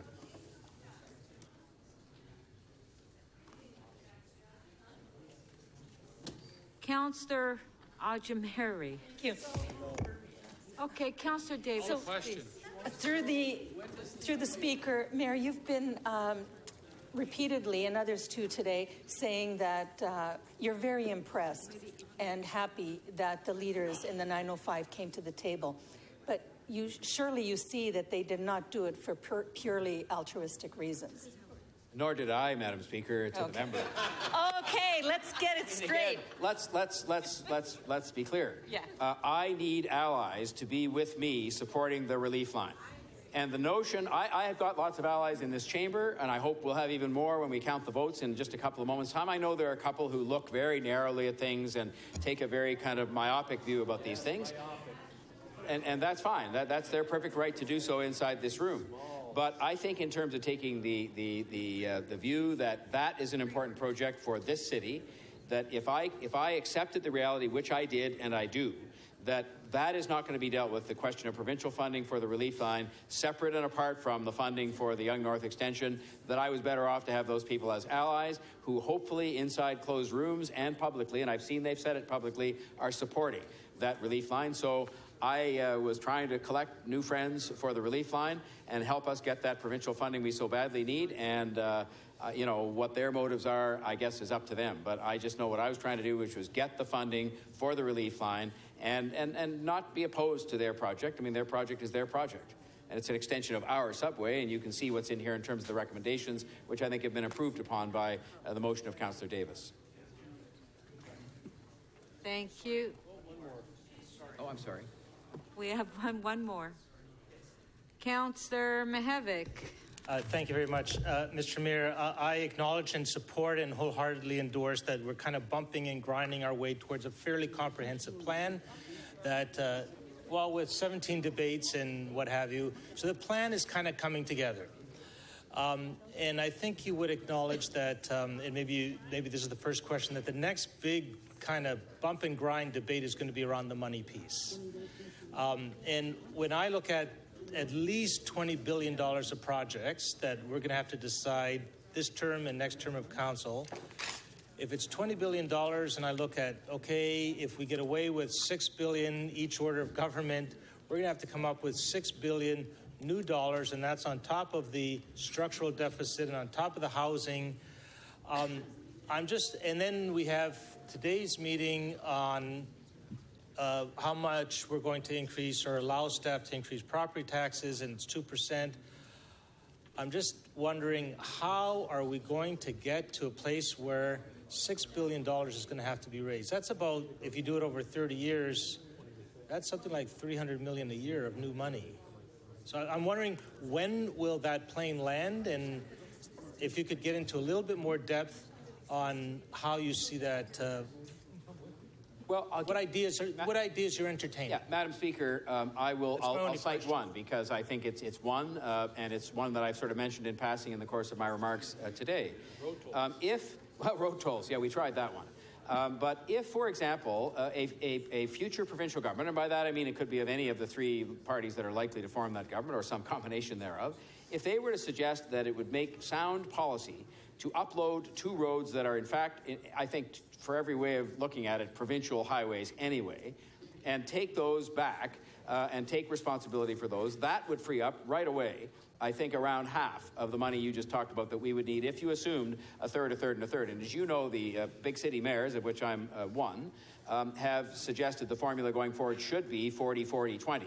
So with us picking up 20, really consistent with the comments of Councillor Mammoliti about the fact we take in 8 cents on the dollar. So there is an example of something that could happen and that I haven't heard any leader of any party as yet rule out. On the revenue generation side, I've indicated that we're taking a look at all the different ways in which we can generate revenue. And of course, we don't have to generate $6 billion in revenue. We have to generate some revenue streams of our own that allow us to lever those to contribute to subways. And I will say, because I don't want to dismiss it as being nothing, that we are going to be getting $170 million more from the Government of Ontario on gas tax revenue, admittedly not starting until, I think, 2019. The only downside to that is, first of all, it's nowhere near what we would have had from road tolls, both in terms of absolute numbers and in terms of leverageability. But we will have that money. We just can't lever it, but it will be there. So I think that we will come up with things that are necessary to pay for this transit because we have to. The notion to us of just sitting around and saying, we can't afford this, you know, poor old Toronto is going to be just the way we were before, little Toronto looking at little, you know, things and saying, we're a big, bold, ambitious city that's being recognized and admired around the world. We've got to have the transit system that goes with it and get rid of some of the congestion problem that is taking away from every aspect of life here, including the environment, the economy, family life, and so on. Thank you. Okay, thank you. So we have to do a lot of fundraising. Right? We can always run bingos or things like that. And there's a lot of money in bingo, trust me. Millions. Millions. The city of York ran bingos. Right, Councillor Mahevik? We used to have our own bingo hall.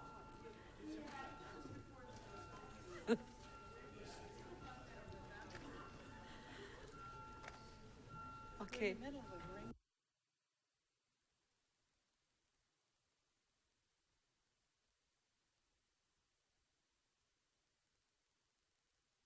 Okay.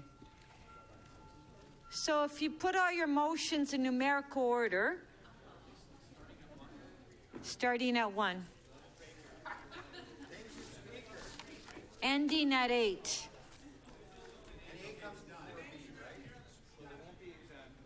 Yeah, but there's also an A and B, so.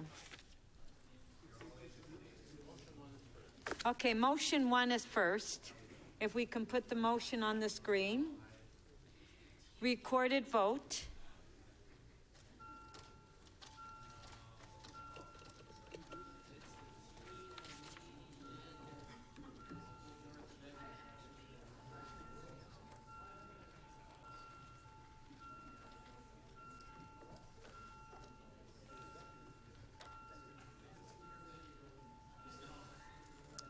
Councillor Perruzza, please.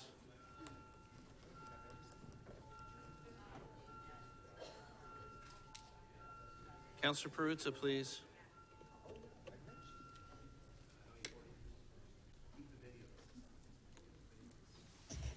The motion does not carry. The vote is 7-36.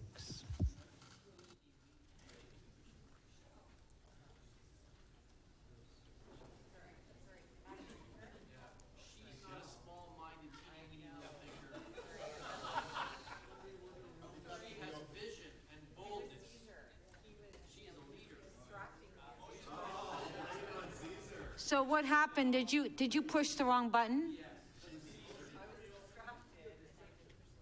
Okay. So did you want to reopen it? Okay. Who's moving to reopen? Councillor Palacio. All in favor? Carried. Okay, let's start over again. Motion number 1, recorded vote.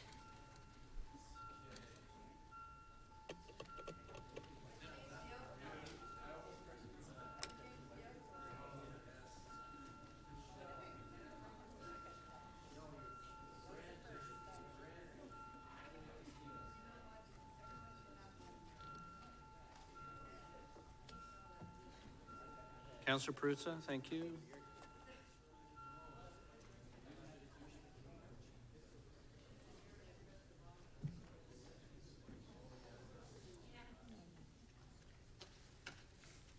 The motion does not carry. The vote is 8 to 35.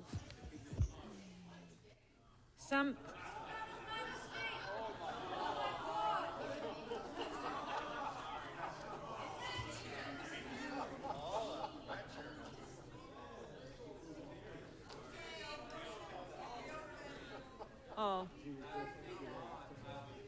been a while since you did that, Paula.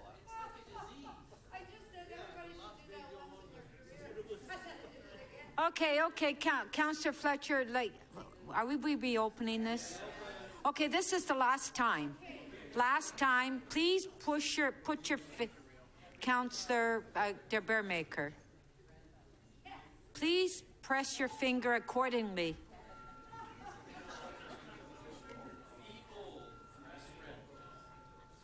Recorded vote.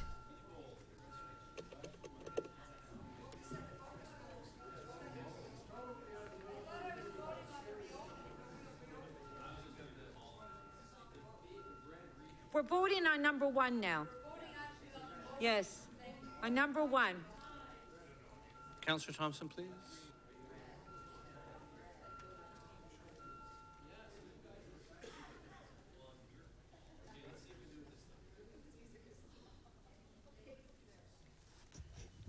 The motion does not carry. The vote is 6 to 37.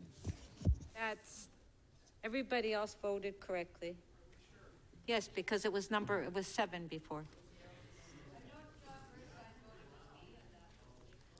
Councillor, the next motion.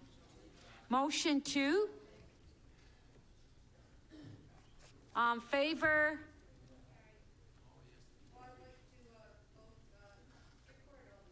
Record? Okay.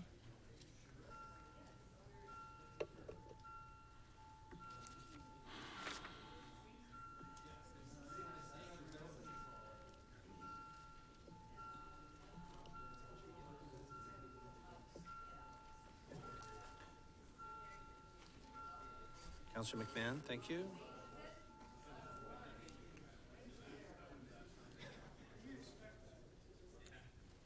Motion 2 carries 42 to 1.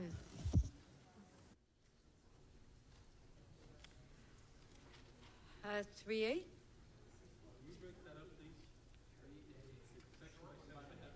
Which?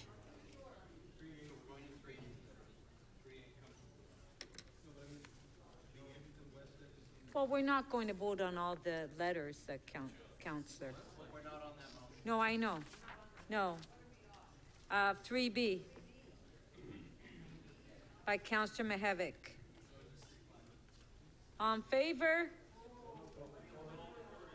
Recorded. 3B.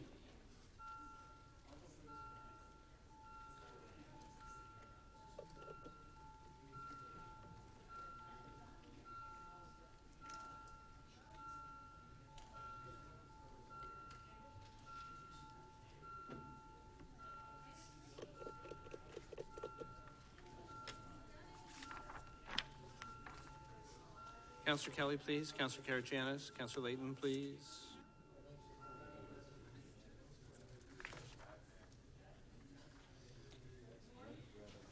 The motion carries 34 to 9.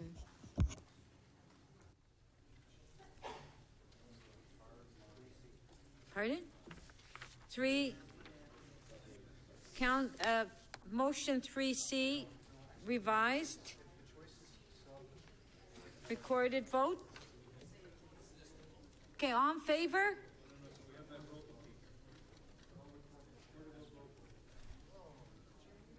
Recorded vote.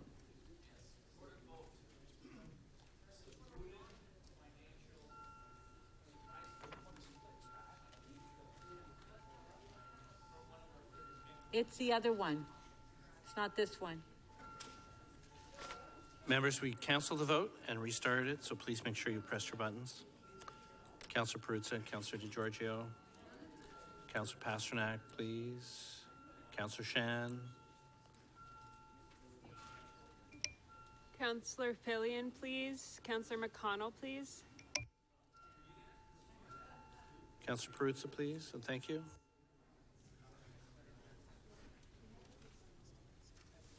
The motion carries 41-2.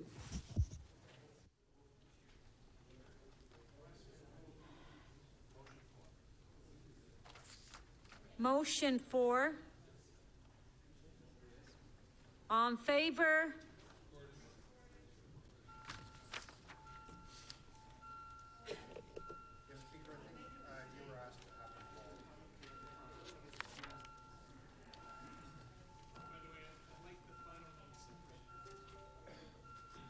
Councillor Perks, please. Councillor Matlow. Councillor Perruzza, please. Councillor Karygiannis.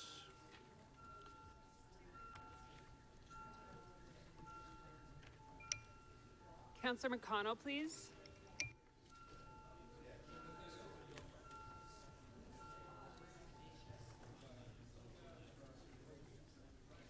The motion carries unanimously 43 in favor. My parts.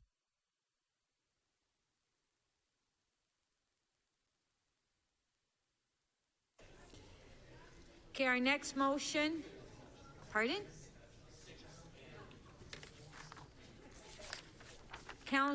Motion 6A is next.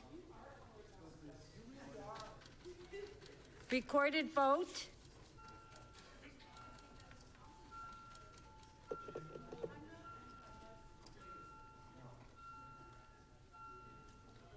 Motion 6A we're voting on.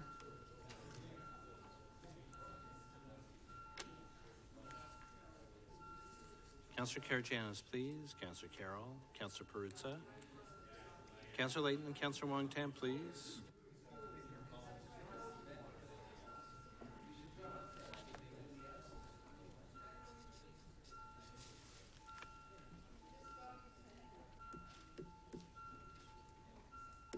Councillor Karygiannis.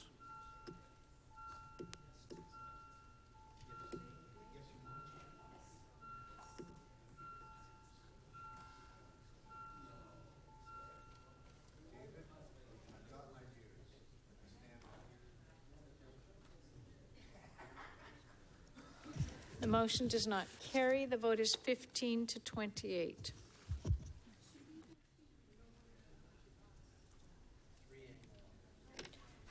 Motion 3A, recorded vote.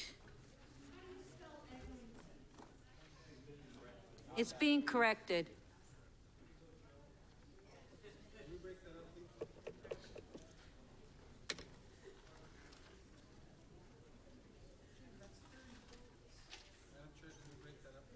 How would you like that broken up? They're all different. No, we can't break that up. If you, no.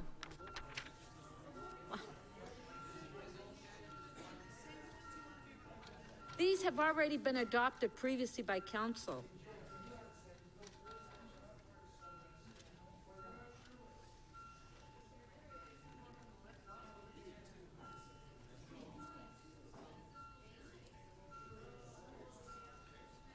Councillor Kelly, please. Councillor Carroll. Councillor Carmichael Greb, please. Councillor Palacio, please.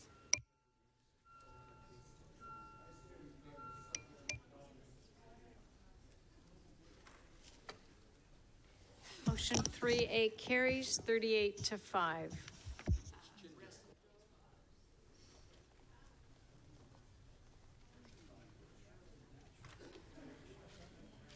Motion number 5. Recorded vote.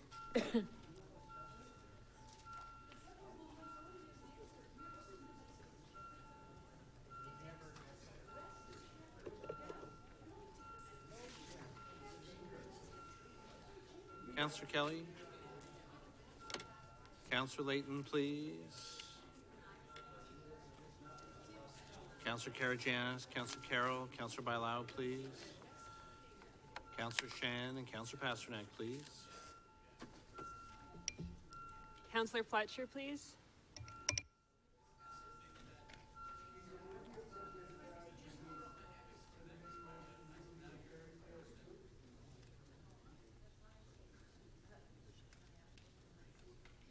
The motion carries 34-9. 6B is next.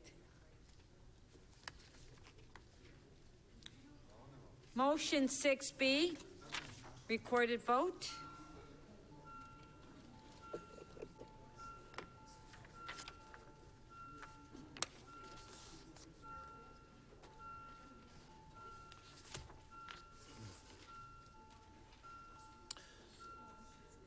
Councillor Perruzza, Councillor DiGiorgio, Councillor McMahon, please. Councillor Matlow and Councillor Lee, please.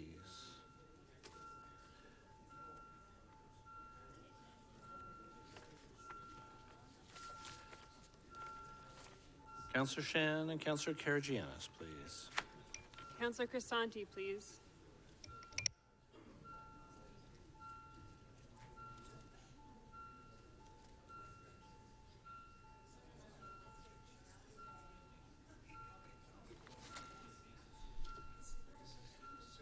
Councillor Karygiannis, your vote, please.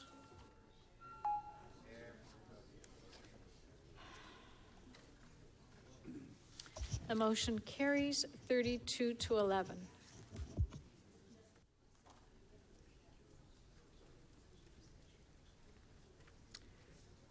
Next motion.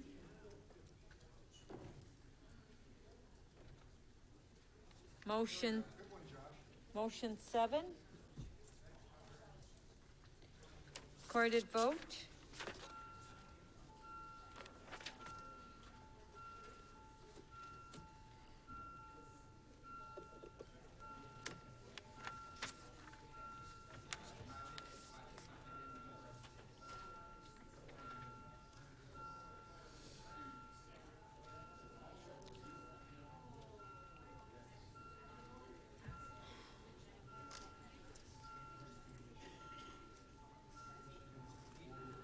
Councillor Perruzza, please. Councillor Doucette.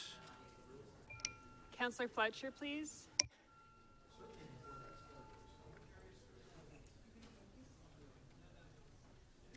The motion carries 42-1.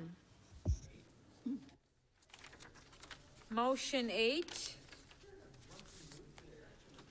Recorded vote.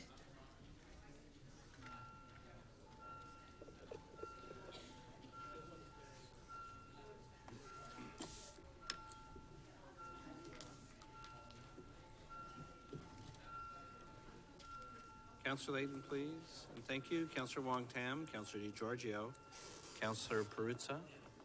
Councillor Doucette, please. Councillor Davis.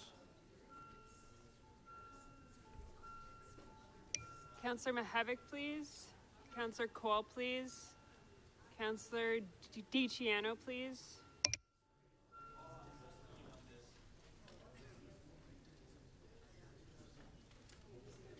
The motion carries 42-1.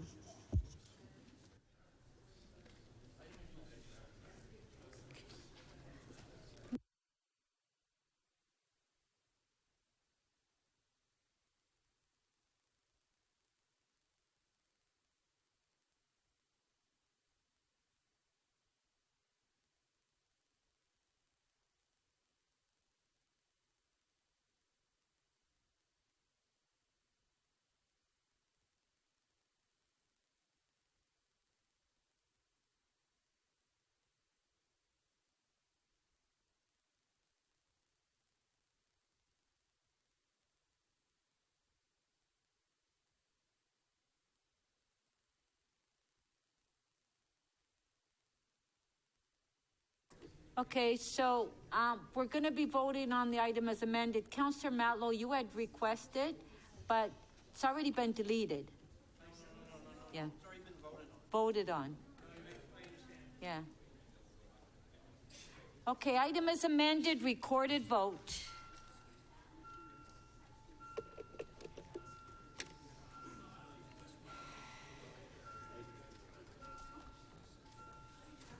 Councillor Perruzza, please. Councillor McMahon, Councillor Wong-Tam, Councillor Layton, Councillor Pasternak, please. And thank you. Councillor Perks.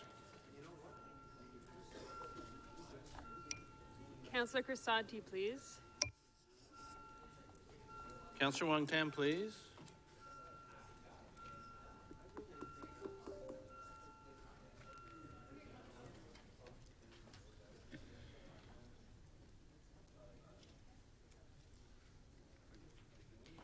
The item as amended carries 42-1.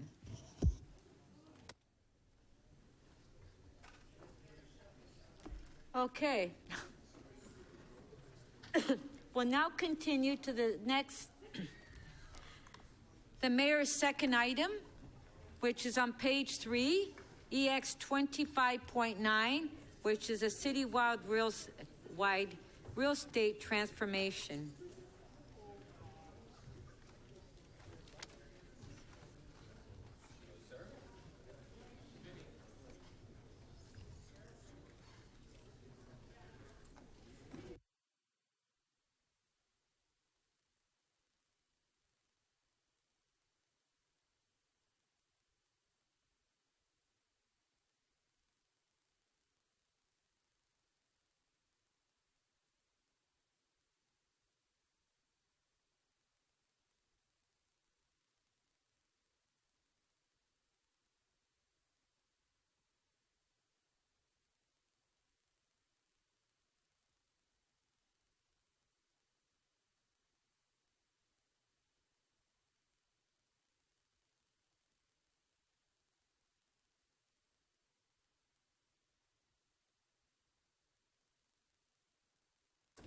Okay, so members, do we have all the staff here? So do we have questions for staff? Please put your name up, request to question staff. Councillor Robinson, questions to staff. Oh, yeah. Thank you, Madam Chair. I actually will be very brief. I just wanted to ask staff about this body, I'll call it, that will oversee this. How would you describe this body? I don't see any staff to answer. Oh, there you are. Okay, good. Oh, now we're back to real estate review, right? They're just moving into place, Madam Chair. Timer. Really set up. Okay, we're good. So the body that's overseeing this, that will eventually be created, how would you describe that body? Is it an agency, or how would you describe it? Through the speaker, the body that we're referring to, it's a real estate centralized delivery body overall, and what it would have is there's two elements to it. There's a agency that would actually include work that would be related to development, as well as long-term planning, as well as also client relationship management roles, and major city building. And then there's another element within the actual city proper side, which would be under the Chief Corporate Officer organization, that would be day-to-day activities for real estate and facilities management. Okay, that's very helpful. The agency, who would sit on the agency? What would the composition be? Through the speaker, the agency, based on the actual operating arm, the agency would have about 50 to 70 individuals. And right now we're proposing that we're going to consolidate Build Toronto and TPLC structures into the agency, and they would have an overarching board over the agency, a 9-person board. So the board, who would sit on the board? Would it be stakeholder groups? Would it be experts in this field? Who would be the composition of the board? Through the speaker, the board would include, it's a 9-person board, voting rights. It would be 6 citizen members from the public, a skill set not just in real estate, but also have community skill sets around city building and other elements that we would need. And it's actually documented in the report that way. And there would also be 3 councillors and 1 designated by the mayor. Who determined that there'd be 3 councillors sitting on this board?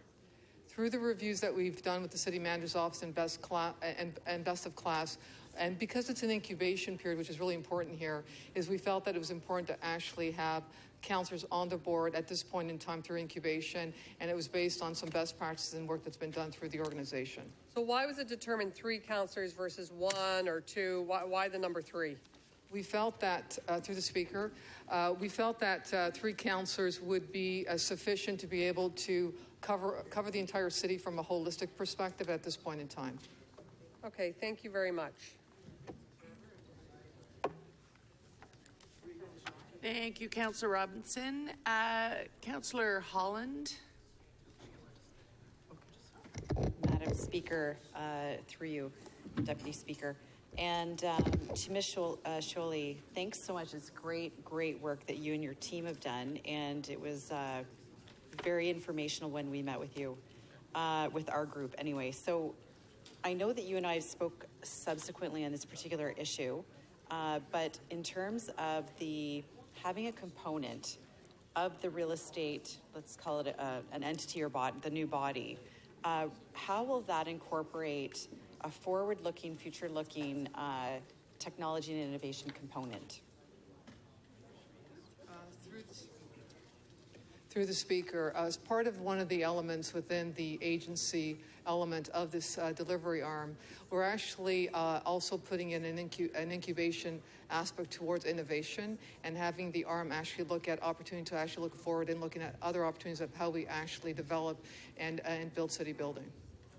And so how will that work itself out? What do you see as that formalizing out to?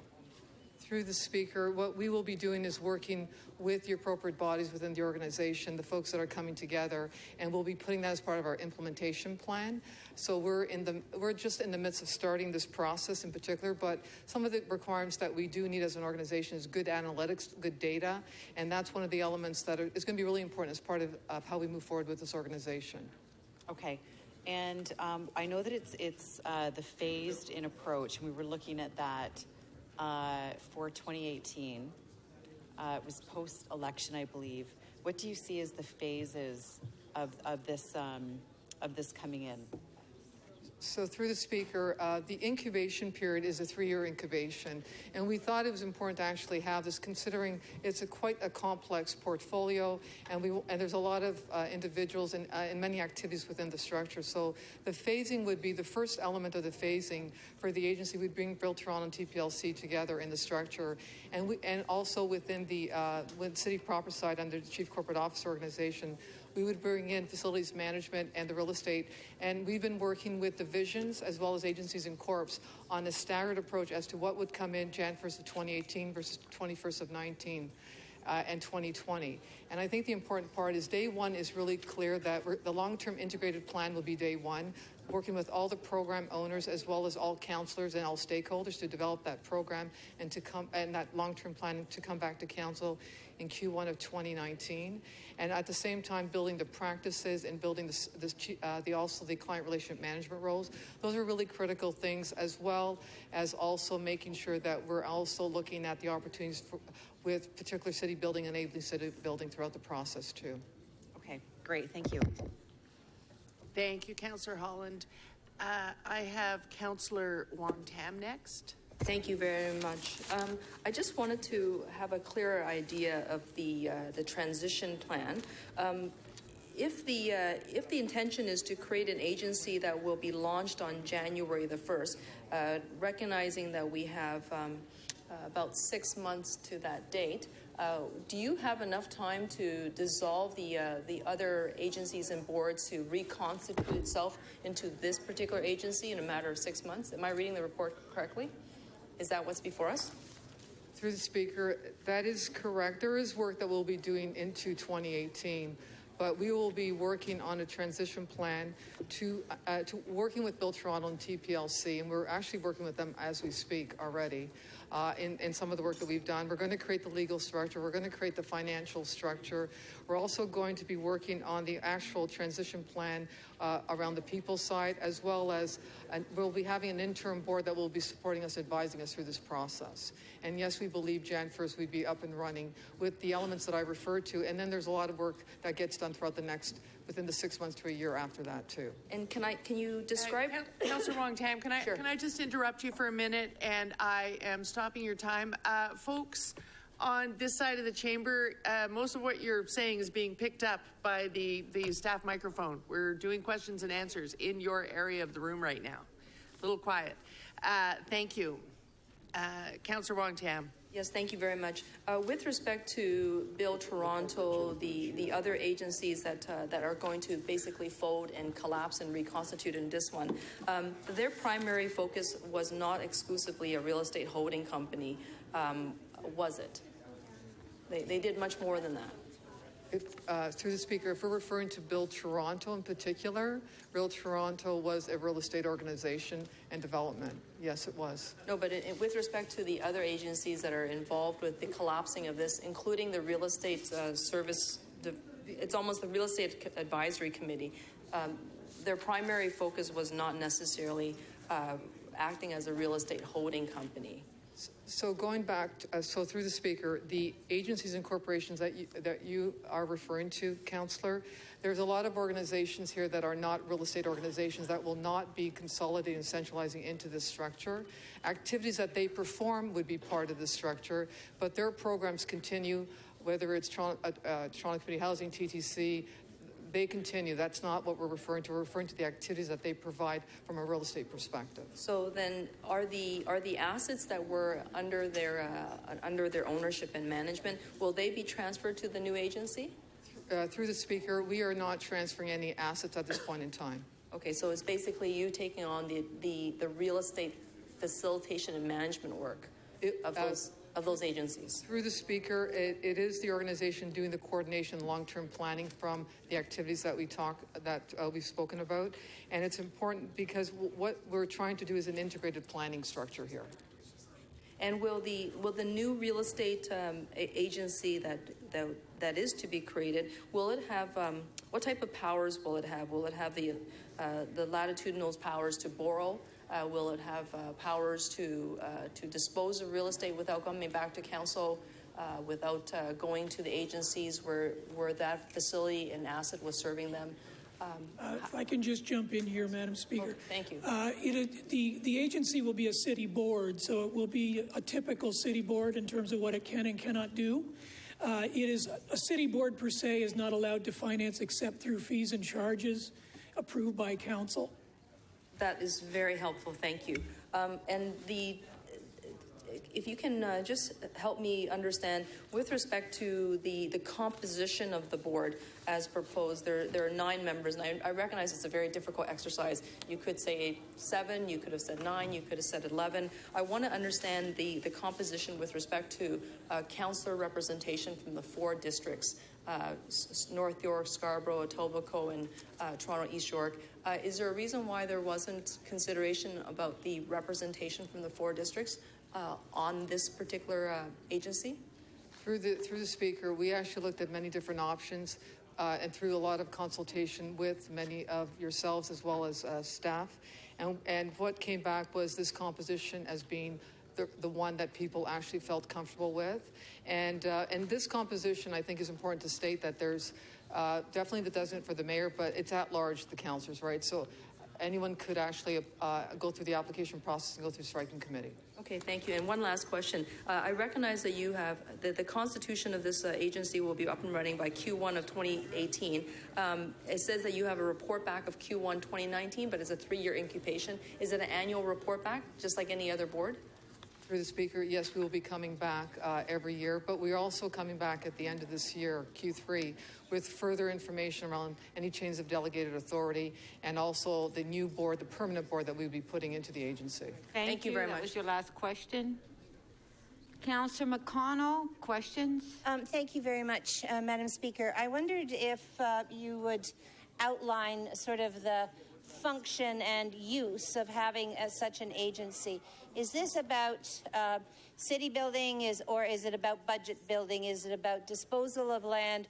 What is the purpose of bringing all of this together? Perhaps you'd enlighten council as you're thinking on that, please. Through the Speaker, the mandate of the organization overall, including the agency and the city proper element, is really about three things in my mind. One would be to enable city building, you know, from a social economic perspective, and also the second one would be supporting the programs across the city, divisions, agencies, and corporations. They actually need the support from this organization to coordinate the effort so they can focus on delivering their programs. And the last thing is actually to focus, and it really is the actual agency and the CCO structure, to focus on doing really good real estate activities and being good at life cycle management of assets. So that's really the mandate of the structure. Right.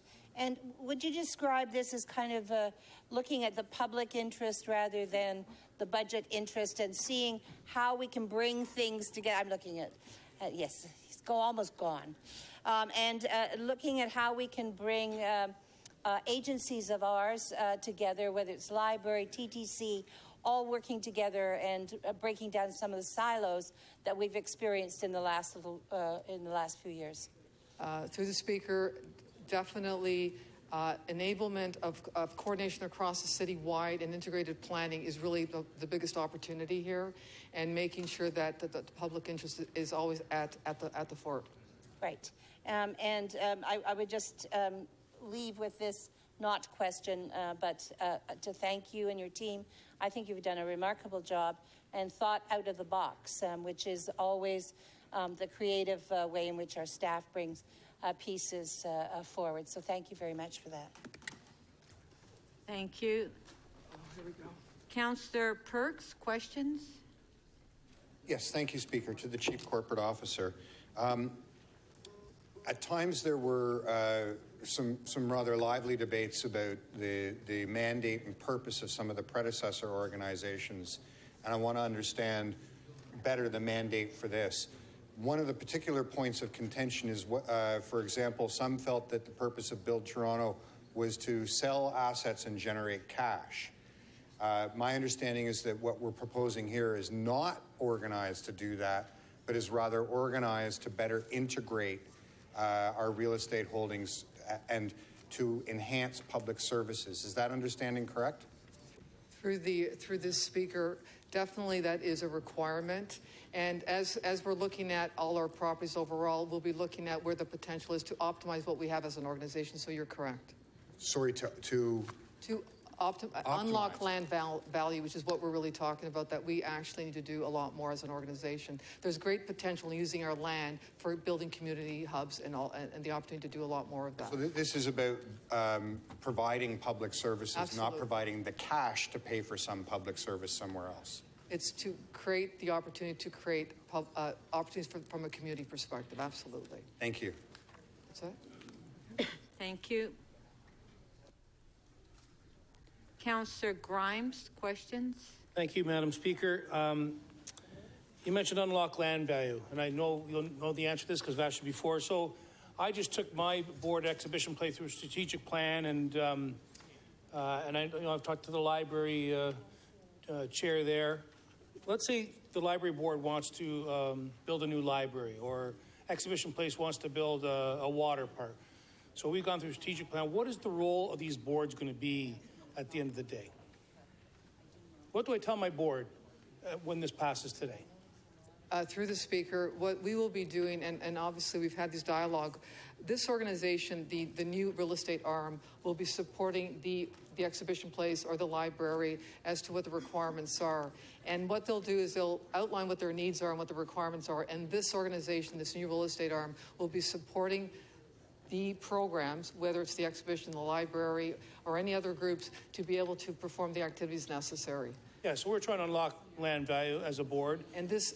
I know the parking authority, they try to unlock their land value. So that's not going to impede that. So if let's say we wanted to build phase 2 of our hotel, we would come back to you. How does that all work? we're working through all that process, but what we'd be doing as an organization is working with the exhibition place and many other groups as what the opportunity is to use that space that you may want for specific opportunities for the acts and actually unlock it for further requirements. I know we're working through the process, so what do I tell my members of my board or the library board? What do we tell our citizens that may not be in tune with the councillors here that are at the table? We have some of these boards with citizens on there. How do we communicate with them after today? I know we're working through it, but... So what I would say that you would tell your board is that you would recommend to this agency your needs and and what your requirements are, and this organization would execute on your behalf to support Okay, and I know you came down and spoke to my board. Do you think it'd be helpful to get out there and explain, once this does pass, and hopefully we'll pass today, the next steps to the boards? Through the speaker, I absolutely think that that's an important requirement, and working with each group as through proper transition. Great, and thanks for your great outreach on this. It's been awesome. Thank you. Thank you. Councillor Davis. Thank you, Speaker. Recommendation 8 talks about that this agency will operate according to the procedural bylaw, Chapter 27. But then it goes on to say in Recommendation 8 that you will be bringing back a procedural bylaw. So is this procedural bylaw you're proposing to bring back going to be reflective of Chapter 27? Through the Speaker, because the board we're recommending is an interim board, what we're suggesting is for the first number of months while the interim board is operating, they would operate under Chapter 27 council procedures. We have a requirement that all of our boards have a procedure bylaw that is adopted and approved by City Council. So this board, like all our others, would do similar. Most of the boards look at Chapter 27 as a guide and then adjust it for their own business needs. Do you see it being significantly different? We will approve it, presumably. Yes, council is required to approve the procedure bylaws, and generally, as a matter of course, councillor, a lot of the boards will ask for advice from the city clerk and the city manager's office, and often we provide input on those draft procedure bylaws before they come forward. And it's your assumption these will be open meetings? They're required under law to hold open meetings pursuant to CODA. And all of the rules around closed meetings, they will all apply? That is correct. And on the question of the delegated authority report, what kinds of matters do you believe are going to be delegated? Because I feel as though that is going to be the nub of the matter, how much authority this agency will have. So through the Speaker, right now the delegated authorities as we speak, we have them today for the real estate organization that actually is under the CCO. We're going to review them and see if they still are intact and they make sense. And what we're going to be doing is, and I'll be, a lot of the, what I call transactional activities we go to GMC with will continue. At this point in time, we're not anticipating any major changes there. And some of the major building projects that we have gone to exec committee, they will continue also. What we just want to give ourselves is some time between now and year end to see if any of delegated authorities would change at this point in time, but we definitely will still go back to exec committee and GMC. I haven't seen a delegated authority agreement or framework before. We've had relationship frameworks, we've had various other frameworks. Is there an example of a delegated authority framework that I could see? Through the Speaker, yes, I could show you that through the real estate. Today I'll just give an example, Councillor. Through the real estate acquisition side today, I have delegated authority to acquire up to $3 million. The CFO has up to... You're talking about the DAF. That's one, delegated authority. That's one of them, yes. Okay, so this is not the relationship framework. It is those things that we will give authority to staff, the transactions that they will have the authority to undertake independent of City Council's approval. That's correct. And what is the current delegated authority framework that we have given to the various real estate entities, and what we currently have as delegated authority here for council? They, sorry, do you want to go sorry.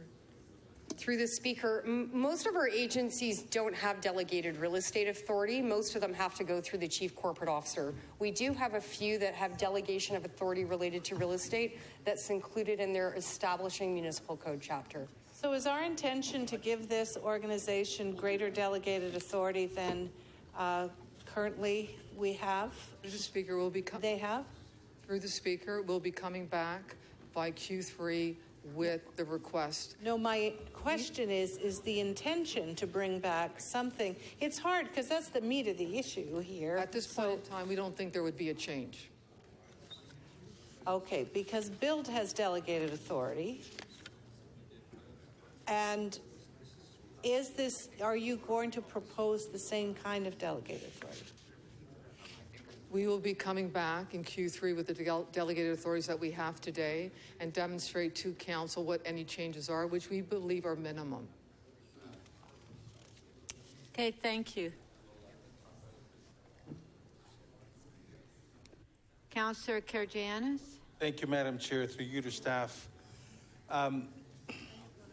This plan that you're proposing to do is to bring all city assets in one group and to have a committee sort of overlooking them. Correct? Through the speaker, we're not bringing the assets to one group. The assets are actually not transferring. They're staying in the structures they are. What we're seeing here is the activities. However, the control of the assets will be in one management of the assets, correct. And this would be comprised of how many councillors and how many citizen members? Your proposal. Sorry, can you repeat that, Councillor? How many people will be on the board? How many city councillors and how many citizen members? Through the speaker, there will be 9. There will be 6. There would be 6 citizen members from the public, and there would be 3 councillors. So if a decision was to be made by this committee, and this decision ends up being wrong, who would be held accountable? Depending on what the decision we're talking about. Any decision that can cost the city money. The agents, well, obviously the city overall is still accountable. So the city overall being accountable is this council chamber that will be overall accountable. The city is accountable. Right. But will they be reporting out to council for most of their decisions? Through the speaker, there are key decisions that will continue being reported to council. That will not change, whether it's city building, key complex projects, or key transactions that we do today. Do you see an overall value of decision making for this board that can have, let's say, $1 million, $2 million, $3 million before a large acquisition or a large expenditure or a large change is happening, that it will need oversight of city council approval? Through the speaker, those major complex projects would be coming to council for support and approval. What is the figure, though? What is the figure that you foresee those projects be worth? We don't actually, I mean, I think they're complex in nature. Do you want to add? If I may just add through the speaker, the operating and capital budgets that are still supported by tax dollars, by council dollars, they will still have to come to council through the regular budget process. Figure, please? For approval. What's the figure? I'm sorry. There is no figure. The operating and capital budgets that form part of the city budget come through council. So a decision to either sell or acquire something, let's say about $3 million, would that board have the decision to make that without coming to council? Through the speaker, no, they will not. That has to come to council. Okay. Have you looked at other levels of government that went that way? We, through the speaker, we actually worked with Deloitte, who looked at many different benchmarks, whether it's orders of government or even the private sector. Okay. Did you look at closely what happened with the province of Ontario when they did this back in the 90s and the federal government in the 2000s? And do you have any records that show what ended up happening? We looked at many organizations, and all of them are very unique in their own right. And sorry, let's be specific here, right, through the speaker. Did you look at the federal government and the exercise of the early 2000s? We actually reviewed the federal government, and they did actually, and we've had this discussion yourself and myself, and we understand that they did do a lot of leasebacks, and they actually did it for different reasons than what we're doing ours. They ended up selling and before that was $14, and they ended up having a lease back of $27. If I'm not correct, that's what your figure showed. That is Am I correct? That is correct. So if we're to follow their lead or their mistakes that we can avoid, why are we doing the same thing that they did, and then it ended up costing them double? Speaker, I would say that we're not doing what the federal government did. We're actually integrating a plan. We're not talking about doing selling of land. We're actually trying to actually integrate a plan to create and enable city building and actually do the most we can for the community. So nowhere this body will actually look at sell and rent back. Through the Speaker, at this point in time, that is not part of our discussions, but we have to look at all the opportunities necessary to be able to enable city building. Sorry, the word that I'm wondering about is we have to look at opportunities, and that's what the federal government did. And I don't have the sense of comfort that says, no, we're going to have this body to overlook, but we're not going to sell and lease back. So through the Speaker, that's where my problem is. So, Councillor, through the Speaker, anything that we decide to do as an organization will come back to Council for approval. We will not be doing this without Council's approval, and our intent is not to sell city land. Our intent is actually to enable city building from a city perspective. That was your last question. No, you had your last question. Councillor Holiday. Thank you, Speaker. Through you to the Chief Corporate Officer. I take it today we're talking about centralizing services. We talked a little bit about reviewing the delegation of authority, but I guess we're going to take people and facilities and put them in one place to become more efficient. Is that correct?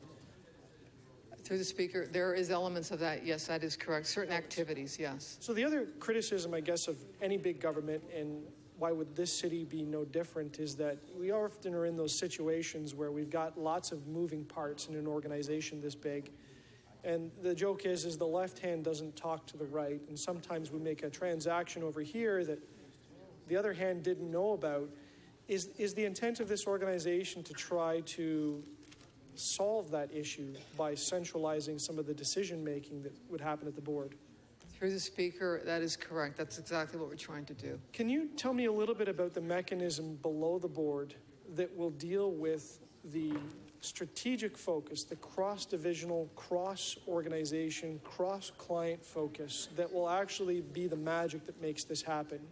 And it's not only the decision-making in the strategic direction, but how will the internal policy when it comes to real estate and real estate standards and approaches to it be governed within the organization before it makes it to the board level for a decision? Through the Speaker, we actually have a management framework that's actually spoken to in the actual report. And the management framework is taking citywide all programs, agencies, corps, and divisions, and creating three actual specific types of committees. One is for the programs and the real estate organization to work together to look at opportunities and working cohesively integrated together. And that would be something that would be chaired by the CCO and the CEO of the structure of the agency. We also have another structure that we're putting in place with the city planner, as well as with the Economic Development Group and other stakeholders to look at opportunities to unlock land value and also enable to get rid of barriers that we may have within the city itself getting stuff done. And the last thing is actually the actual city real estate groups, the ones that are coming together, creating that best-in-class life cycle management of assets group. And that's how we're going to create that glue that's required to make this thing work and go through this incubation period. And actually, we realize it's not going to be perfect, but we'll get through it and make sure that we adjust as required. My other question is that city councilors, I mean, we tend to get our hands into everything. Specifically, if there's a transaction in our ward, it's no surprise that local councillors are around asking questions, maybe going to those individual boards.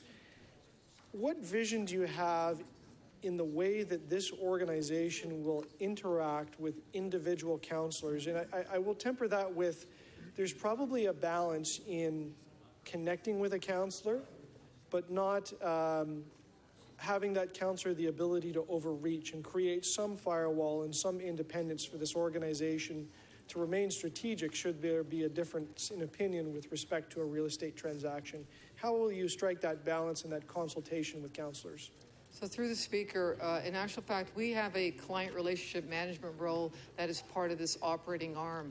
This client management relationship role will actually work with councillors as well as program owners to be able to understand the requirements from the perspective of the program and from obviously the ward councillors, and look at that against the overall integrated plan that it's going to be putting together.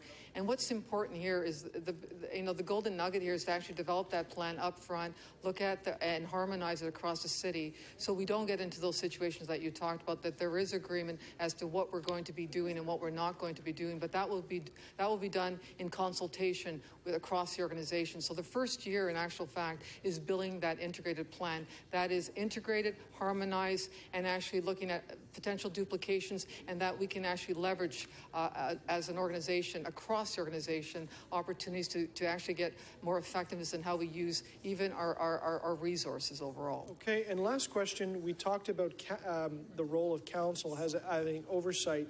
Do you see any other roles for council with respect to this organization? Would we become decision makers for certain types of transactions? Would we approve business plans or certain policies? Where do you see us fitting in, and how autonomous will this entity be from us?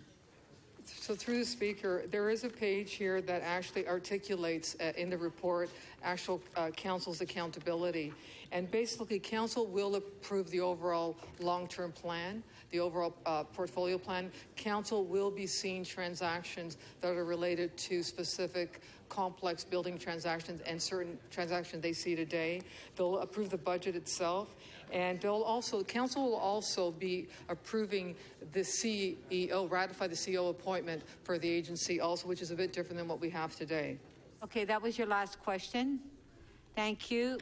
Okay, we'll recess to 6:30.